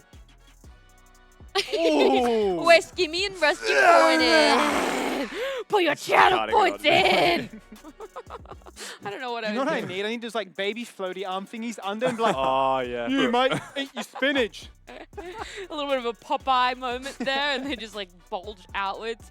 I'm going to assume none of us are going back on our predictions of a 2-0 for Bliss. We have full No faith. way. They're sticking on blue side. They're selecting some great champions for themselves, which we're about to see what they are, because Champ Select is ready. Well, Nat, let's see what really changes up, if anything at all. Really going into the second draft here as Team Bliss will get back-to-back blue side drafts. In terms Yes. of the pick and ban, I think some of the things that we'd like to see from Vertex especially would be, remove the Enchanter, go back to some of the likes of like your Nautiluses, your Freshes, even maybe a Tarm Kench, right? Any kind of protection, to be a little bit more aggressive if you know that Dante wants to play that far forward. Okay, so everything's the exact same up until the first pick of Vertex, right? Their second pick is still their first pick. They've just added in a Cassante. Now, it seems like perhaps Sejuani is a comfort into Maokai for forever. Whatever the reason may be, this is a champion that they've chosen to go towards. Now, what I will say, as a point of improvement, is Cassante is not Sion in the sense that he can be a damage-dealing top lane champion. So he isn't gated by being a pure tank, which means top lane has actual reasons to look there. But Bliss, they will see your Cassante, they will raise you a Fiora, and they will say, bring it on. Wow. This is, well, it's got a lot more exciting than it had been before. The Varus is going to be hovered in. If it's going to be locked in as well, then it almost feels like Team Bliss saying, game one, look, it was an easy one for us, but we want to pick up the pace, so we want to show you that we can beat you in two different fashions now. We're a bit of split push and, you know, beat you at your own game with your own champion. And still get, again, very close range dueling champions everywhere. The Varus, however, is once again that spanner in the works, right? Can be on hit, can be lethality, but per what Max said earlier, going for the Varus and then dealing with tanks on the enemy team makes playing Varus very difficult. So just have to keep that in mind. Silas is actually going to be the lock-in here for the side of Vertex third. Now, this is a blind pick mid laner that most likely is going to be into mid lane bans to try and get some kind of advantageous matchup. But note that Daystar has champions for weeks, so you're not really going to be able to just strictly ban him out. You're looking for these matchups that make things perhaps too hard for you. So Jace taken off the board. I think Jace is quite a nice matchup because you can actually hammer him away before he gets the W off. You can even cancel it if you time it correctly. So just going to get rid of Daystar's clear comfort at the moment. The question I raised, though, and it was almost like what you mentioned in game one as well, was do Vertex now have to ban away the Alistar? Do they know that Arkia plays it? And do they feel that it's a necessity in this draft, given that, I mean, what other ultimates would there be needed to try and, take away from it? They banned the Milio, so they are looking to play an engaged tank support, most likely here from the side of Bliss. Would not be surprised at the Rel. Okay. Especially with the Nautilus and the Milio both removed, would not be surprised at the Rel. But if I was Vertex, I would let the Rel happen, pick the Alistar. Now they've got the Silas for themselves, right? So I think that could be a very viable way to approach this game. And then the question becomes which AD carry you're going to look at to go with your Alistar. Ashe can still be good. That could be the bottom lane that you end up with. If that is the case, though, you're picking your AD now. You're holding that support pick. It doesn't seem like that's where they're going to go. They are instead just going to lock in that Rel. Yeah, they've just guaranteed that support matchup isn't what we're concerned about, much more about what AD we need to pick into this lane. So Rel's getting locked in, and we saw it yesterday. Looked quite nice. Chance now to see what Team Bliss will do in response, whether or not it even would be like a Daystar mid-Varus, for instance. That would be a little bit exciting. Or if they feel they need something else. Gragas. Okay, so something a little bit more stable, perhaps. An AP Gragas in mid lane. Could be Fiora mid for all we know. AP Gragas in mid lane enables why not to be more of the tanky variant of the Maokai this time around as well. Seeing where they're going to go with their bot laner, though, I'm pretty sick of just saying the cow's name. It could be a Gragas support for all we know. Waiting for Akia, who loves those hook champions, to see what he goes for. And it is. It's going to be the Gragas support from the looks of it. So there you go. Or so, multiple curveballs. No, I think Gragas support makes the most sense. I was going to say, or Maokai. Maokai support would be interesting. That'd be a bit of a throwback. Gragas is good because of the Rel interactions, right? In the same way that... yeah, that's obviously the one. In the same way that an Alistar can headbutt you, a Thresh can flay you from going for those crash downs, the Gragas can body slam you, right, and cancel you from going in. So Gragas is actually one of those traditional Rel answers just as much. It is. So it definitely makes for an exciting matchup either way as we get another Kaiser coming to life with that being picked up now by Dante. We saw that played last night by Chayan and it showcased it was another champion now that can look to pick up the Static Shiv and be a bit of a menace, scaling off both the AD as well as the AP. So bit of a shift up overall. I mean, obviously a lot of the core components at the start, especially with the picks, rather the bans, were the same. But do you think Vertex have done enough fine-tuning here to give themselves a bit of a more, fighting chance compared to game one? I think the Cassante makes top better in general for them compositionally. The fact they've gone for double melee characters here to go with the Sejuani as well makes their composition really dangerous. And I like that Sejuani and Rel work with the Silas and Cassante as for frontline members to allow Dante to be a hyper carry, ulting forwards, ADC, right? Go for that static shiv, yeah. Clear the waves, yes. That's something that's really nice for the Kai'Sa that she doesn't always have, right? The ability to trim range minions when being sieged by just hitting the melees. But the biggest thing for me that I like about their composition is the fact that they are going to be looking for 5v5s. They are going to be flipping the map and fights very aggressively, though, when it all kicks off. With that in mind, the changes that exist from the side of Bliss, very different composition, right? If game number 1 was a harass comp, it was a poke comp, right? Jace, Ashe, Maokai throwing those abilities out. This game, it's a Fiora and an Akali. Big pick comp. Very big, much more towards the pick, much more towards the single target kills. And in isolation, those solo laners can be very dangerous. It is more about dueling. It is much more about going for not the team fights that Vertex are after, but picking apart the map and breaking open and exposing weaknesses in Vertex's comp. I'll tell you what, top lane will be a lot more exciting than it has been before. A split-pushing Fiora up against the man known as 4700.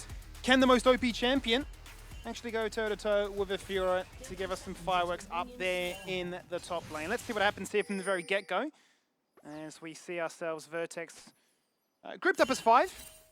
I'm going to try and plant a trap or almost expect a bit of a cheeky late invade. Maybe they were waiting for Rosie to have the W cooldown before they went there as well, because it seems like the crashdown was used into that bush. And now you're waiting for the remount from Rosie, who could very easily look for kill threat. One of the strengths of Rel is when you go for the remount W, you can still hit Glacial by knocking them back towards your team, and they are stuck. And it's not dodgeable in the way that the crashdown can be flashed and you are useless. So definitely looking for that single target pick. Arkia, I believe, might have spotted Chirp there. Either way, that's confirmed by Daystar. And so they have the information based off that some kind of invade is taking place. And look at why not. Other side of the map, not taking part in this whatsoever. Not concerned at all. And has planted vision, which actually, to Thomasina's credit, is going to be matched as well. So they'll be fully aware as to where this Maokai will be. I actually wonder if they will. So if you're Wynot and you have knowledge of that ward being placed, you have the tools to do whatever you would like now, knowing that you're invisible on Summoner's Rift. So you could go back to your own camps. You could actually use a sapling on that red buff and leash it down, perhaps, to see if they're even paying attention. Or, in this case, he's going to cross map. He's going to look for the Sejuani, deny some of these Raptors, and just get his own camps. Which really causes a lot of chaos in terms of these jungle paths, right? Do those Raptors... Do you even bother going to the Krugs? Mid. Yeah, Daystar's copped a bit of a beating, hasn't he? Yeah, he's definitely taken a fair few too many trades. Same could be said in top lane there. And Dofo strikes are going to miss from Tomasino. He's lived as one of those vital procs. You know, I really hope that there's a skin that comes out for Cassante, which is like sushi chef Cassante, and it can be actually just like tofu strike. You know what I mean? Yeah, like sure. they reskin it. I'm with you. I'm on that same wavelength. Going in once again. Find the moment to strike and really punish this Akali early on. There is that interaction you mentioned with the crashdown remount, bringing him back into the glacial strike. Everyone's so in low. goes Lived, he gets the first blood. Best case scenario for the Fiora. And you can see these laners are playing so aggressive because the junglers are playing their own game right now. They're not interested in ganking. They are busy figuring out what our jungling path is. Stunned in midair is Rosie. Body slam denies her. Why not running away? In goes Chirp. He's missed the chains, but it doesn't deny the kill, because Dante's there to pick it up.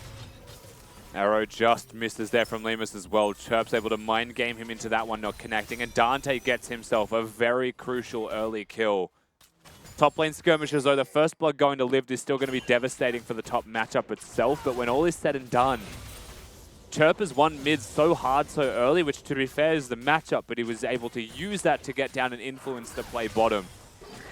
Well, he doesn't get much. Yeah, they're not done. They're looking for more. Dante flashing away after the body slam, claims in, goes forever, looking to try and lay him down with the passive. There is the stun, there's the auto. They coast away over Rosie. A much better start for the bot lane of Vertex, but top lane, it doesn't get much better. We run back in. He's just TP'd. Liv flashes over, denies that knockback.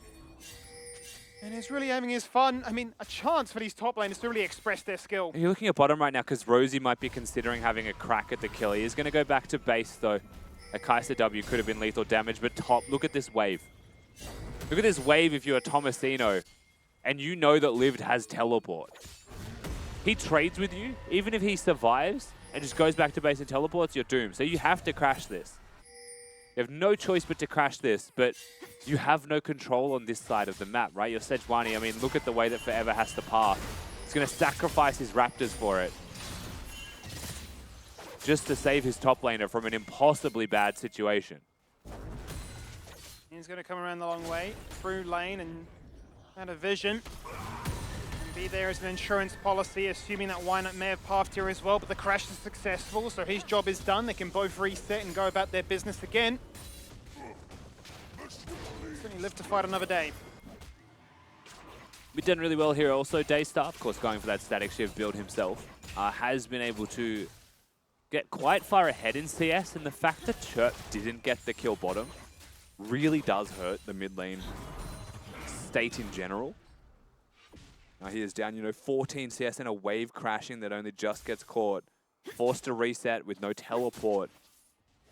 Daystar finally gets through. What feels like probably the hardest part of the Akali matchup is like the first couple of levels where you just get bullied out by the Sylas, harassed constantly. He's gotten through that hurdle. Now starts to get a little bit more wave clear. Also just tick 6.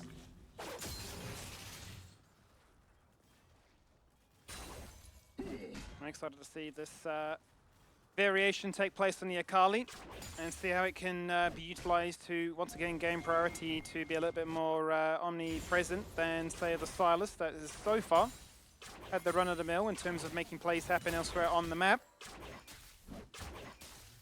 We're not going to poke his head into bot lane once again. Dragon is already up and available, but pings will go out towards it. May look to try and entertain it with Lemus and Akira in such a prime position to rotate towards it, but Forever's in the area, and Daystar can run down as well. Sapling in the bush would reveal Forever if he was to walk straight through. Regardless, I believe he also just used one of those sweeper charges. They're moving. They'll be spotted now by that Sapling. Kaiser W confirms that it's a 2k health. Daystar's going to take a 1v1 into Chirp. Chirp's running like he can right now. He's got the hijacked ultimate, tries to jump in with the assassinate ability. It's going to be claimed here by Wynot. The fight continues. It's Arkia in a lot of trouble, going to get taken down by Dante. Kill number 2 for him, but responded well by Lemus. Putting double summoners, but now stuck inside the pit. And will look to try and fight his way out of it and do so ever so successfully. He's picked up a triple. 3 big kills for Lemus, just sets up Bliss once again. It's the AD carry and it's the mid laner that survive. It is the carries of Bliss that prosper through all of this. Dante gets some damage down, but recognize that Chirp and Dante start this fight with 0 HP, almost 0 mana to their name. Chirp uses the Akali R2, effectively just to throw his life away, and Dante will lose his own just to get that 1 kill onto the Gragas. And granted, he gets it. Meanwhile, Lemus, Daystar freely attacking, freely hitting. They were locked in the Drake pit with no way out. And for all the good work that Dante had done to get himself in a prime position in this early laning phase, it's been unstuck by one big dragon fight where Lemus has said, look, we're back in business. I've got a CS lead, but now I've also got a bounty. I think the worst part is, during all of this, Lemus gets himself the bounty, yes, but Lived has just been hard winning top lane as well. And quietly achieving is the Fiora into that Cassante. They start looking. Neither of them having the ability to ult. I don't think Sylas can hijack the Akali one just yet either. Things just start to once again slow down that little bit more, but every single time we take stock of the game, it feels like things slow down just slightly in favor of Bliss in this one. But still, it does mean that Vertex, never mind. No, forget that point, Rusty. Nope. Forget it indeed, because the killer instinct's been found on either end. They've taken down Ruzi. They flashed the finest second, because why wouldn't they? Of course they would. Displaying their expertise in the bot lane as the 2v2. And now as Varus is for 0 and 2 is Lived. Is really looking to lay down the challenge right now onto Tomasino, who's forced to try and disengage away. All out Mo, very squishy, but not enough power to contest this Fiora. Really well timed riposte there from Lived. Make sure that he doesn't get pushed around at all. He's able to just walk away. Bot lane, I can't speak towards how they died. We'll have to watch this. Rosie seems like he was really far in. Maybe tries to use the crash down and gets cancelled. Nah, just gets killed. Yeah, just plain and simple gets killed. Lemus with the ultimate locks him down, right? And that was it. Flash body slam here, fantastic. From Arkia, Lemus auto-attacking freely that entire time. And that was a 3-0 Varus that was auto-attacking. There's a very fed AD carry here for the side of Bliss. And they just turn on the gas. But it was Vertex that entertained the idea. And it's still Vertex entertaining the idea. They've caught the Hex Flash there. Once again, Forever playing babysitter, looking to try and make something happen as a result. Instant cleanse out, denies the crash down as a result. It means that another attempted gank goes awry. Shuriken Strike is connected, and I dare say that Daystar would have loved to have taken that one. We check in with top lane again. Great riposte once more, goes Unstoppable, still gets stunned. Now goes the grand challenge. He's gonna flash for it, land the strike, can guarantee the vital proc, and find his second isolated kill. Yeah, waits on the cooldown, gets the flash Q forwards. Tomasino cannot react flash in response. And just like that, Lived has dominated top, dominated the 1v1, and is making it look very, very easy. Rosie not able to have an influence so far in this game, especially not in that bottom lane anymore. The Gragas has dissuaded all opportunities completely. Mid lane looking for it to fight. Looking for it right now, but look where Daystar's gone, completely taking Chirp on a journey, so you will not be able to land your cooldowns before I do so as well. In jumps Dante with the Killer Instinct, explosive cast knocks him so far away, but they still get what they came for. There is the shutdown on Talimus, there is the fadeaway cast, which does no damage, because it's a support Gragas. So Dante lives, albeit just. And Rosie's here just to make sure that his wave will crash. Yeah, it's just support full tank Gragas as well, and they're looking for the kill. Can they get this one? They're all in for it, because you know that Why Not is here. Why Not's going to get it Under all the done. turret, Rosie. Unless their minions will claim it instead. Rosie says, please, turret, do something to me. But with the rework, gets the shield. But will get executed. Actually does manage to execute there, so they very nicely deny Why Not any kind of entry into that skirmish. And Vertex, in the 2v2, will actually come out with a 2-for-0 trade. 2-for-1 trade, rather.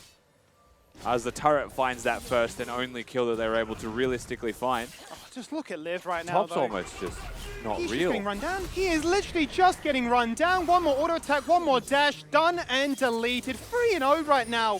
First item complete, and it's just a snowball fact of that top lane. Divine Thunder are there, you can't even play anymore. I mean, Fiora Cassante, a very snowbally matchup to be sure. Fiora starts to run away with it, has the Mythic completed, just a couple of scraps there for Tomasino. Cannot keep up, cannot go toe-to-toe.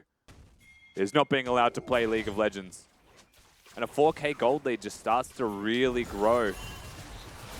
For the side of Bliss, Sejuani ultimate used, Rosie in. Doesn't connect, only lands a slow. In goes Rosie on that flank, as you highlight right there, but it's going to be Dante that falls on down first. He tried to make a play, but without the tools to do so, isn't unable to make much happen. Magnet Storm, a distant afterthought, just locking in place too for a few seconds, but there was never any play outside of that one. Rocky has flash, but no ignite. I don't think this is a fight that he can realistically get a kill on, but he's certainly keeping Forever busy while Why Not does the Drake. They start fighting it out in mid lane once again. They certainly are. 5-point strikes being used on cooldown as he goes into the Shroud, gets a little bit more of that energy back. Keeps Chirp at bay, and it's time to pull ahead now, right? Static shift complete into that of the components of a Rod of Ages. Again, you watch the fight in bottom. Dante just having a real bad day in the office. The Varus ultimate reattaches, locks him down. This is not the first time we've seen this, but the Sejuani goes in. There is no Rel nearby with the cooldowns to make the play happen. They are not on the same page. They are disconnected. And this is not a team of 5 people that are very, very refined together yet. You're seeing what's possible, right? You're seeing hope, you're seeing potential, but it's never getting realized, and it's not all clicking at once. As we're seeing the same as we've seen many times. Yep, just ignores the play, goes for the turret, it falls on down, sets up the challenge and says, I'll buffer the riposte to see if you'll land anything, just completely breaking his ankles. That is now him at 4-0 on this Fiora. And I tell you what, Rusty, this is such a welcome sight. It's going to be his first ever competitive game on the Fiora. And this is a playstyle I don't think we've seen Liv really play since his time on the Chiefs. Many moons back when he was playing the likes of Camille's and Nars on repeat. Yeah, look, the brightest thing in this game for Tomasino is his keyboard. Nothing else is going well for him right now. 0-4-0 scoreline into a Fiora and side lane it's over for you. You have to play for your team, but let's accept the reality here. What is the team that he's going to be playing for? It's probably just the Kai'Sa. So you have to look for these big ults maybe to take someone out of the fight, right? Remove threats. Akali's a big threat, though. Fiora's a big threat. Varus is a big threat. There's so many people that you have to deal with. And I think above all that, Lemus, 414, almost at his second item, is unreasonably strong right now through that gold. Next flash comes across, albeit delayed, given the sapling was there to try and really be a bit of a nuisance. But he managed to put a little bit of extra damage into that mid-tier 1. To try and open up the highway to success, to rotate and roam as they do, please, as are Daystar and Liv doing just that right now. The side lanes do belong to Team Bliss. There's no denying that. 15 minutes, it's just been hit. They're up by 8,000 gold. A very similar fate to game number 1 here. How do you defend this turret is the question, right? The wave has already been cleared through the Maokai ultimate that Silas stole away, so they are able to actually play this out for a little bit longer, but Tomasino doesn't get to exist in the side lane, and because of that, the waves will constantly be cleared. And he's just going to be stuck dealing with those pushed waves, which means that Bliss are free to take whatever they would like. It's going to start with the Herald, and if they haven't broken mid by the time the Herald is taken, that's pretty free. The option also exists to push mid out, disappear to the top side of the map, and place the Herald here, break an inner, and give even more space to Liv.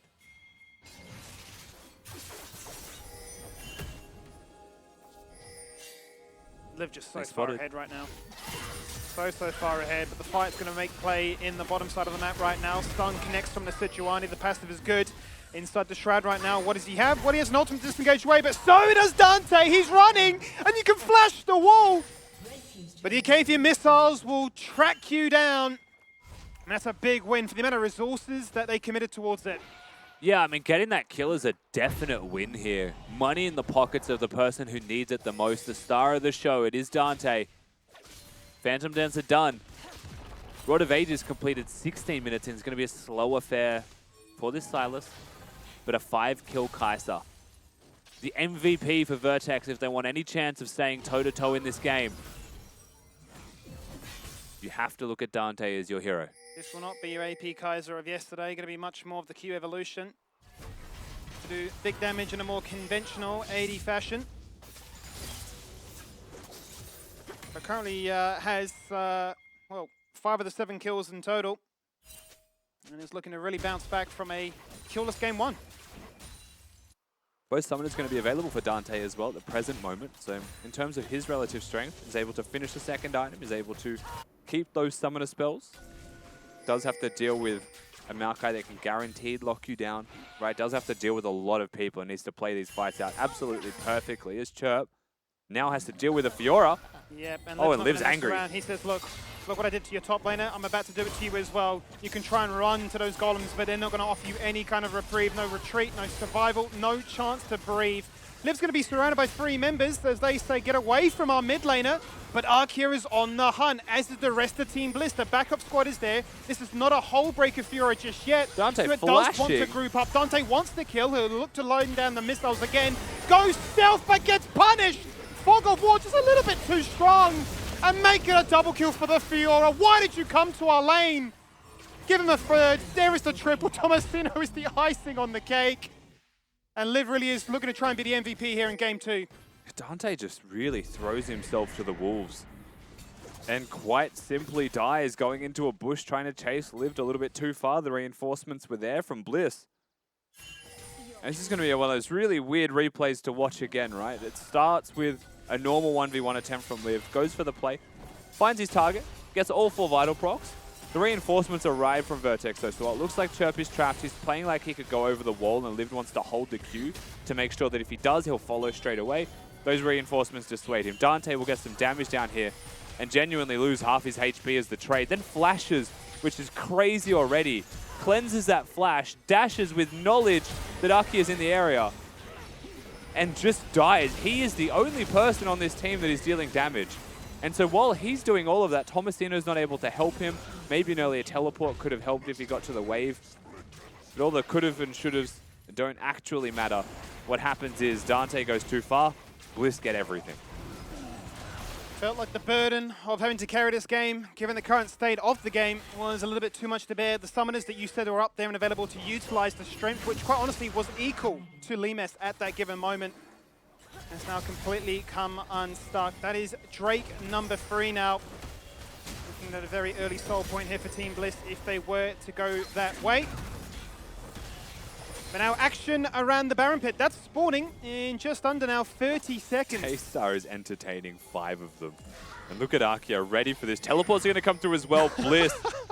They say bring it on. They're inside the mist. They don't know where the Sakali is, but they know he's about to come out and cause some chaos. He jumps into life and finds what he needs. That is the Cassante being the first one to fall on down. The split push Fiora decides to TP in, starts up the festivities, and says, yes, you can team fight as a Fiora, and you can group up as 5. They found 3. They've got Baron on their doorstep as a retreat point afterwards, and it's only Dante that can look as he runs away. Vertex quite simply throw themselves at Team Bliss and say, we are going to fight our way through this, win or loss, we are going to fight. They choose to go for it. Dante will survive.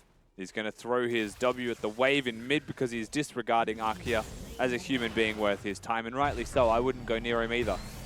So just trying to catch that money while he can. Meanwhile, Baron goes their way. Teamfight goes their way in Vertex. It's just Daystar entertaining, right? Keeps him busy, keeps him entertained, says, come and get me. If you can, puts the Shroud down and says, you can't hit me. Reinforcements come through. Chirp comes over the wall, misses his E, and then a bunch of tree roots just go back and forth. Didn't know that they kept the skin of the person you steal it from. Mima's not even really involved in this fight at the start of it, you know? He was completely separated, and his team was still winning. He genuinely does just come in and attack 3 times and watches his team's done all the heavy lifting for him. Beautiful moment, and a great way for them to build themselves into such a commanding position once again. 21 minutes now, 15k is the lead. Every objective, every tower has been theirs for the taking. It has been a very one-sided affair in tonight's series between both of these teams, and it is a clear demonstration as to why teams find themselves on opposite ends of the ladder. Dante playing with fire. Rosie looking for engage angles, but I'm not sure there are any. But he has to look. What can he do? Rosie's going to try and make something happen. Forever's missed the initial engage. That makes it so much harder for the Magnet Storm to connect thereafter. No CC lowering today, but it's not going to stop Forever having another crack as they go in once again. Nature's Grasp, roots in place for multiple members. There is the Magnet Storm onto 3, but where is the DPS? There's nobody to back him up. They've been baited by Daystar, who goes into Shroud once again, says, I'm John Cena, you can't see me. Dante's upset. Dante's running away once again, hits the cleanse and says, I'm scared of a support Gragas of all people, getting body slammed, getting run down, and copping a few strikes to the face. Meanwhile, inside the base, Thomasina looks to try and keep Lived interested and says, you made laning phase a living nightmare, but even then, they still can't upset the balance of an 8-0 Fiora, and this might be the game ending now. Yeah, 22 minutes on the clock. Team Bliss have had enough with this series. This best of 2's got a 20,000 gold difference almost between them. Vertex will spawn, but I don't think they can do anything to stop the Nexus from falling, try as they might, and they are trying, Skimmy. They are trying their absolute hardest, but it's such an uphill battle to try and overcome. The Nexus is going to explode. Game 1, it was a big one, but this one is done and dusted at just under 22. Really was business for Bliss. You know, when all's said and done, the bottom lane just played really solid League of Legends.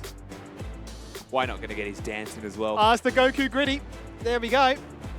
Tell you what, I always look forward to a Bliss game when you know that Why Not's been practicing more than he's been scrimming, because you just see that is ready and waiting on the camera for them. Absolutely. Good performance from Bliss as a whole. Good performance from Lived in top lane, getting solo kills. Not something we often see from him as well, I think it should be said. Yeah. Does love a carry in top lane, but is mostly stuck on tank duty, so I think a refreshing game for us in a couple of ways from Bliss. That's why I thought it was so exciting going into this one, because we talk about Liv being like the tank play for this roster doesn't need to be it, but if they can say that you can almost return to a form that you've done in many moons ago in other rosters, I think this adds another level of depth to Bliss, which makes them a very fierce competitor. Yeah, I like that. Switching it up, trying something new. I don't know if that's a patch thing that they're pulling out, or if it's like, hey, we're comfortable enough. We've obviously got a few more wins under our belt now. Maybe we can start experimenting, try and have that sort of confidence before we get into playoffs, if they obviously do end up getting into it. But they put themselves into another fantastic spot to get it with a 2-0, adding 3 more points to their score max. Yeah, and it didn't look close at all at any point, really. I think that this game, the draft from Vertex was a lot better.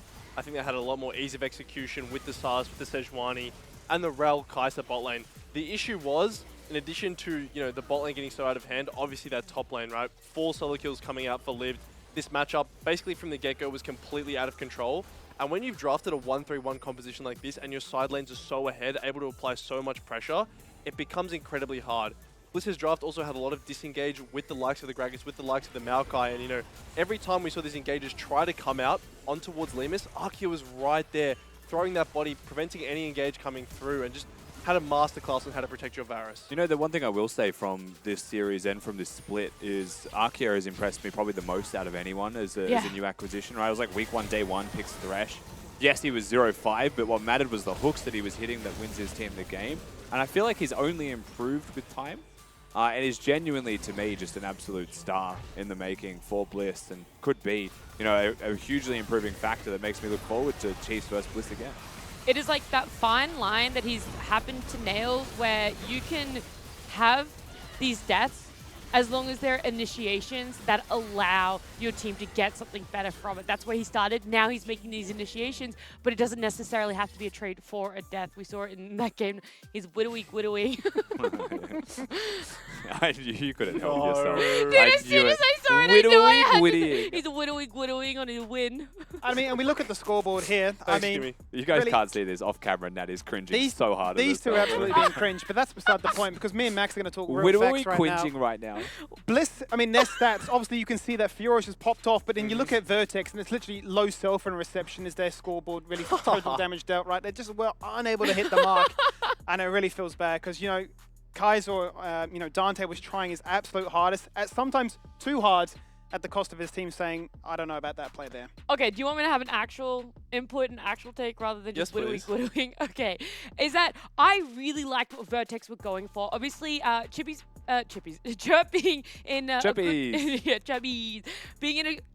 being in a good enough position that he felt comfortable to rotate down to help bot. They knew that they were in a tough position. Obviously, it doesn't work out to the point where he ends up getting the kill, but I like building this up, giving the bottom lane a little bit more confidence from there. I think that they did have the confidence to be able to put in lane pressure. It wasn't this stomp that we saw from game 1 in the bottom lane. Loved it.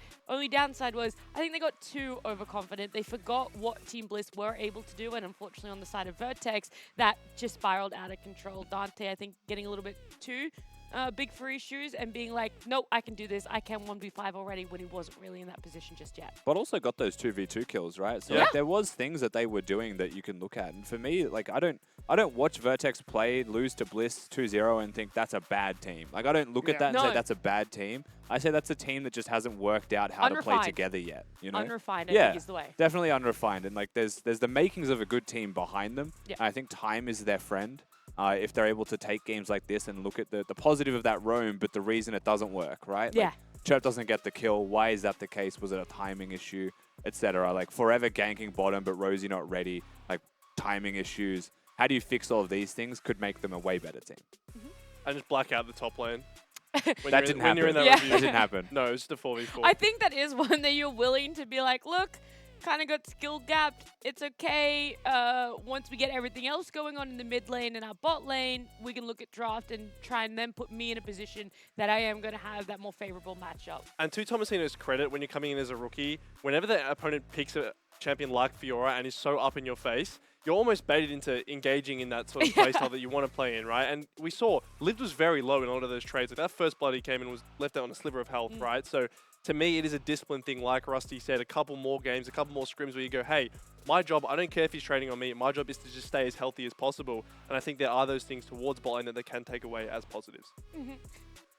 I will say though, whilst we got the victory graphic up here, it must feel pretty good for Bliss to know that for the meantime, for maybe an hour or two, they are outright first place in the standings. Yeah, take the screenshot of the standings. So they can look at their noisy neighbours here in the Chiefs and say, hey, you know, we're actually first at the moment. Remember that time that we were actually first on the leaderboard? Yeah, that's right now. Bliss getting a 2-0. We get to have a nice little chat with one of their players. We've got Lemus joining us here. Lemus, yo, congratulations, man. You had a fantastic series here. How does it feel getting such a dominant performance on the board? Hey, yeah, look, I kind of just picked Ashe and Varus and just like sat back and pressed R, so I don't know like why you guys chose to interview me, but yeah, I mean, feels good to win nonetheless. I guess there is something to be said just about the bot lane duo, maybe trying to find some more information about that. That's why we've asked you to come on. But how is that synergy between you and Arkia going, and what have you done behind the scenes to really propel it to be so dominant on official games? Well, I think, to be honest, it's been quite easy to like sync up with Arkia on the bot lane. I think, because I think like we have similar ideas on how to play, and like we've had those from the get-go already. So, like, surprisingly, like sometimes in game, like we often don't even have to like communicate, and we're just on the same page automatically. So, besides that, I just talk with Arkia about like what he thinks about lane matchups and champion strength and stuff, like etc. after scrim games, and I think like with all those things in combination, I think it makes us improve pretty fast. So you're practically just sharing one brain. That's the secret to having a bot lane like that. Pretty much, like when he flashes in, like it's like whenever I think that it's good for him to flash in, then like a second later he'll just flash in. So it's like I'm already like ready to like follow up. Damn, that's awesome. Thing. Definitely looking like one of the best supports in the league so far. Looking ahead, Limus, you've still got Chiefs and PGG to play. How are you feeling heading into those matchups in the finals rematch against the Chiefs?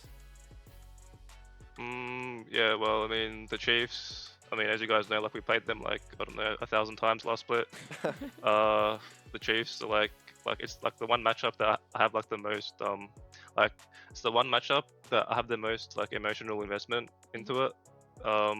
I find the Chiefs like the most powerful opponent in the league, and it's always fun to like play versus them. Like win or lose, it feels like it's a real test of our skill. So I'm looking forward to it.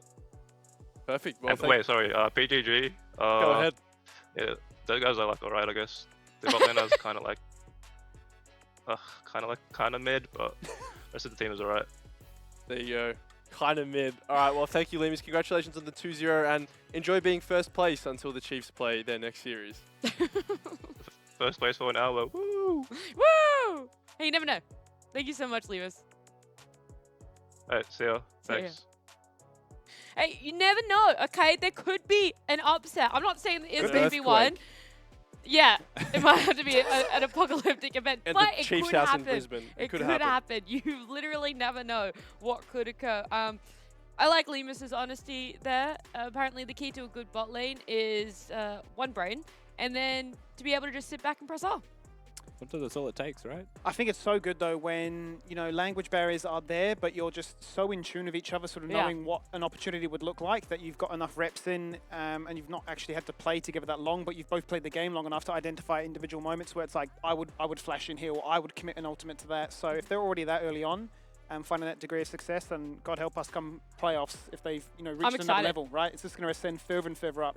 They can only get better from here, and they're already looking in top shape. But let's see who you guys thought was the best in the series, who our MVP from Bliss was. Do you guys want to quickly put out? I know what they're going to say, yeah. Arkia. I think that's where we're all going. We'll see if Twitch chat is in line with us, why though. not? It's going to be lived.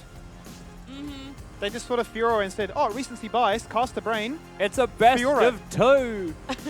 Hey, look. That's a cracked KDA. I was going to say, it's insane. This one to me actually could have been a coin flip. I fully agree. Arkia, insane in the first game on his Nort, hitting all of those hooks. Obviously, Gragas, he was then a body. He was able to protect a lot of his squishier champs from not dying. But Lived, my goodness, he made sure Tomasino could get nothing done in this game. He was like, I promise you will be removed. It is going to be a 5v4 essentially. I mean, not to say that he had a bad game on Eorn as well. I mean, game one, those ultimates were hitting multiple people consistently, constantly burning flashes, making it very impossible for them to get kills. And how many times did it make it easy for somebody like Arkia on the Nautilus to say, well, I'm just going to land a hook and you've got no response. So I think, yeah, you can definitely look at the recency bias of the Furor and say that's probably won over the vote, but I mean, you could choose anybody. Really, the MVP of that game was Bliss, right? They were all just, As an better. entity. They were all just better. Yeah. Every lane did what they needed to do. Every role outperformed. But for now, we're going to go to a break. When we come back, it's going to be menu log, meal time, and a little bit of fun. So make sure you hang around. That's How How has he hit that hook That's there? not human. Over, but Chirpy's already running away. I mean, look at Daystar's positioning. Uh-oh. No way! The arrow from bot lane. It comes across. There's the Nature's Cross. Down the horn and smashed them down. Chirp hit flash, but he still got knocked up. It does not matter. There's a second. Simultaneous waves crashing. They're doing exactly this. Daystar's Chirp. going to take a 1v1 into Chirp. Chirp's running like he can right now. He's got the hijacked ultimate, tries to jump in with the assassinate ability. It's going to be claimed here by Wynot. The fight continues. It's Arkia in a lot of trouble. Going to get taken down by Dante. Kill number 2 for him, but responded well by Lemus. Putting double summoners, but now stuck inside the pit. And will look to try and fight his way out of it and do so ever so successfully. He's picked up a triple. It's not a hole breaker Fury just yet. Dante Stuart does want to flashing. group up. Dante wants to kill. He'll look to load down the missiles again. Goes stealth but gets punished. Fog of War just a little bit too strong. And make it a double kill for the Fiora. Why did you come to our lane? Give him a third. There is the triple. Tomasino is the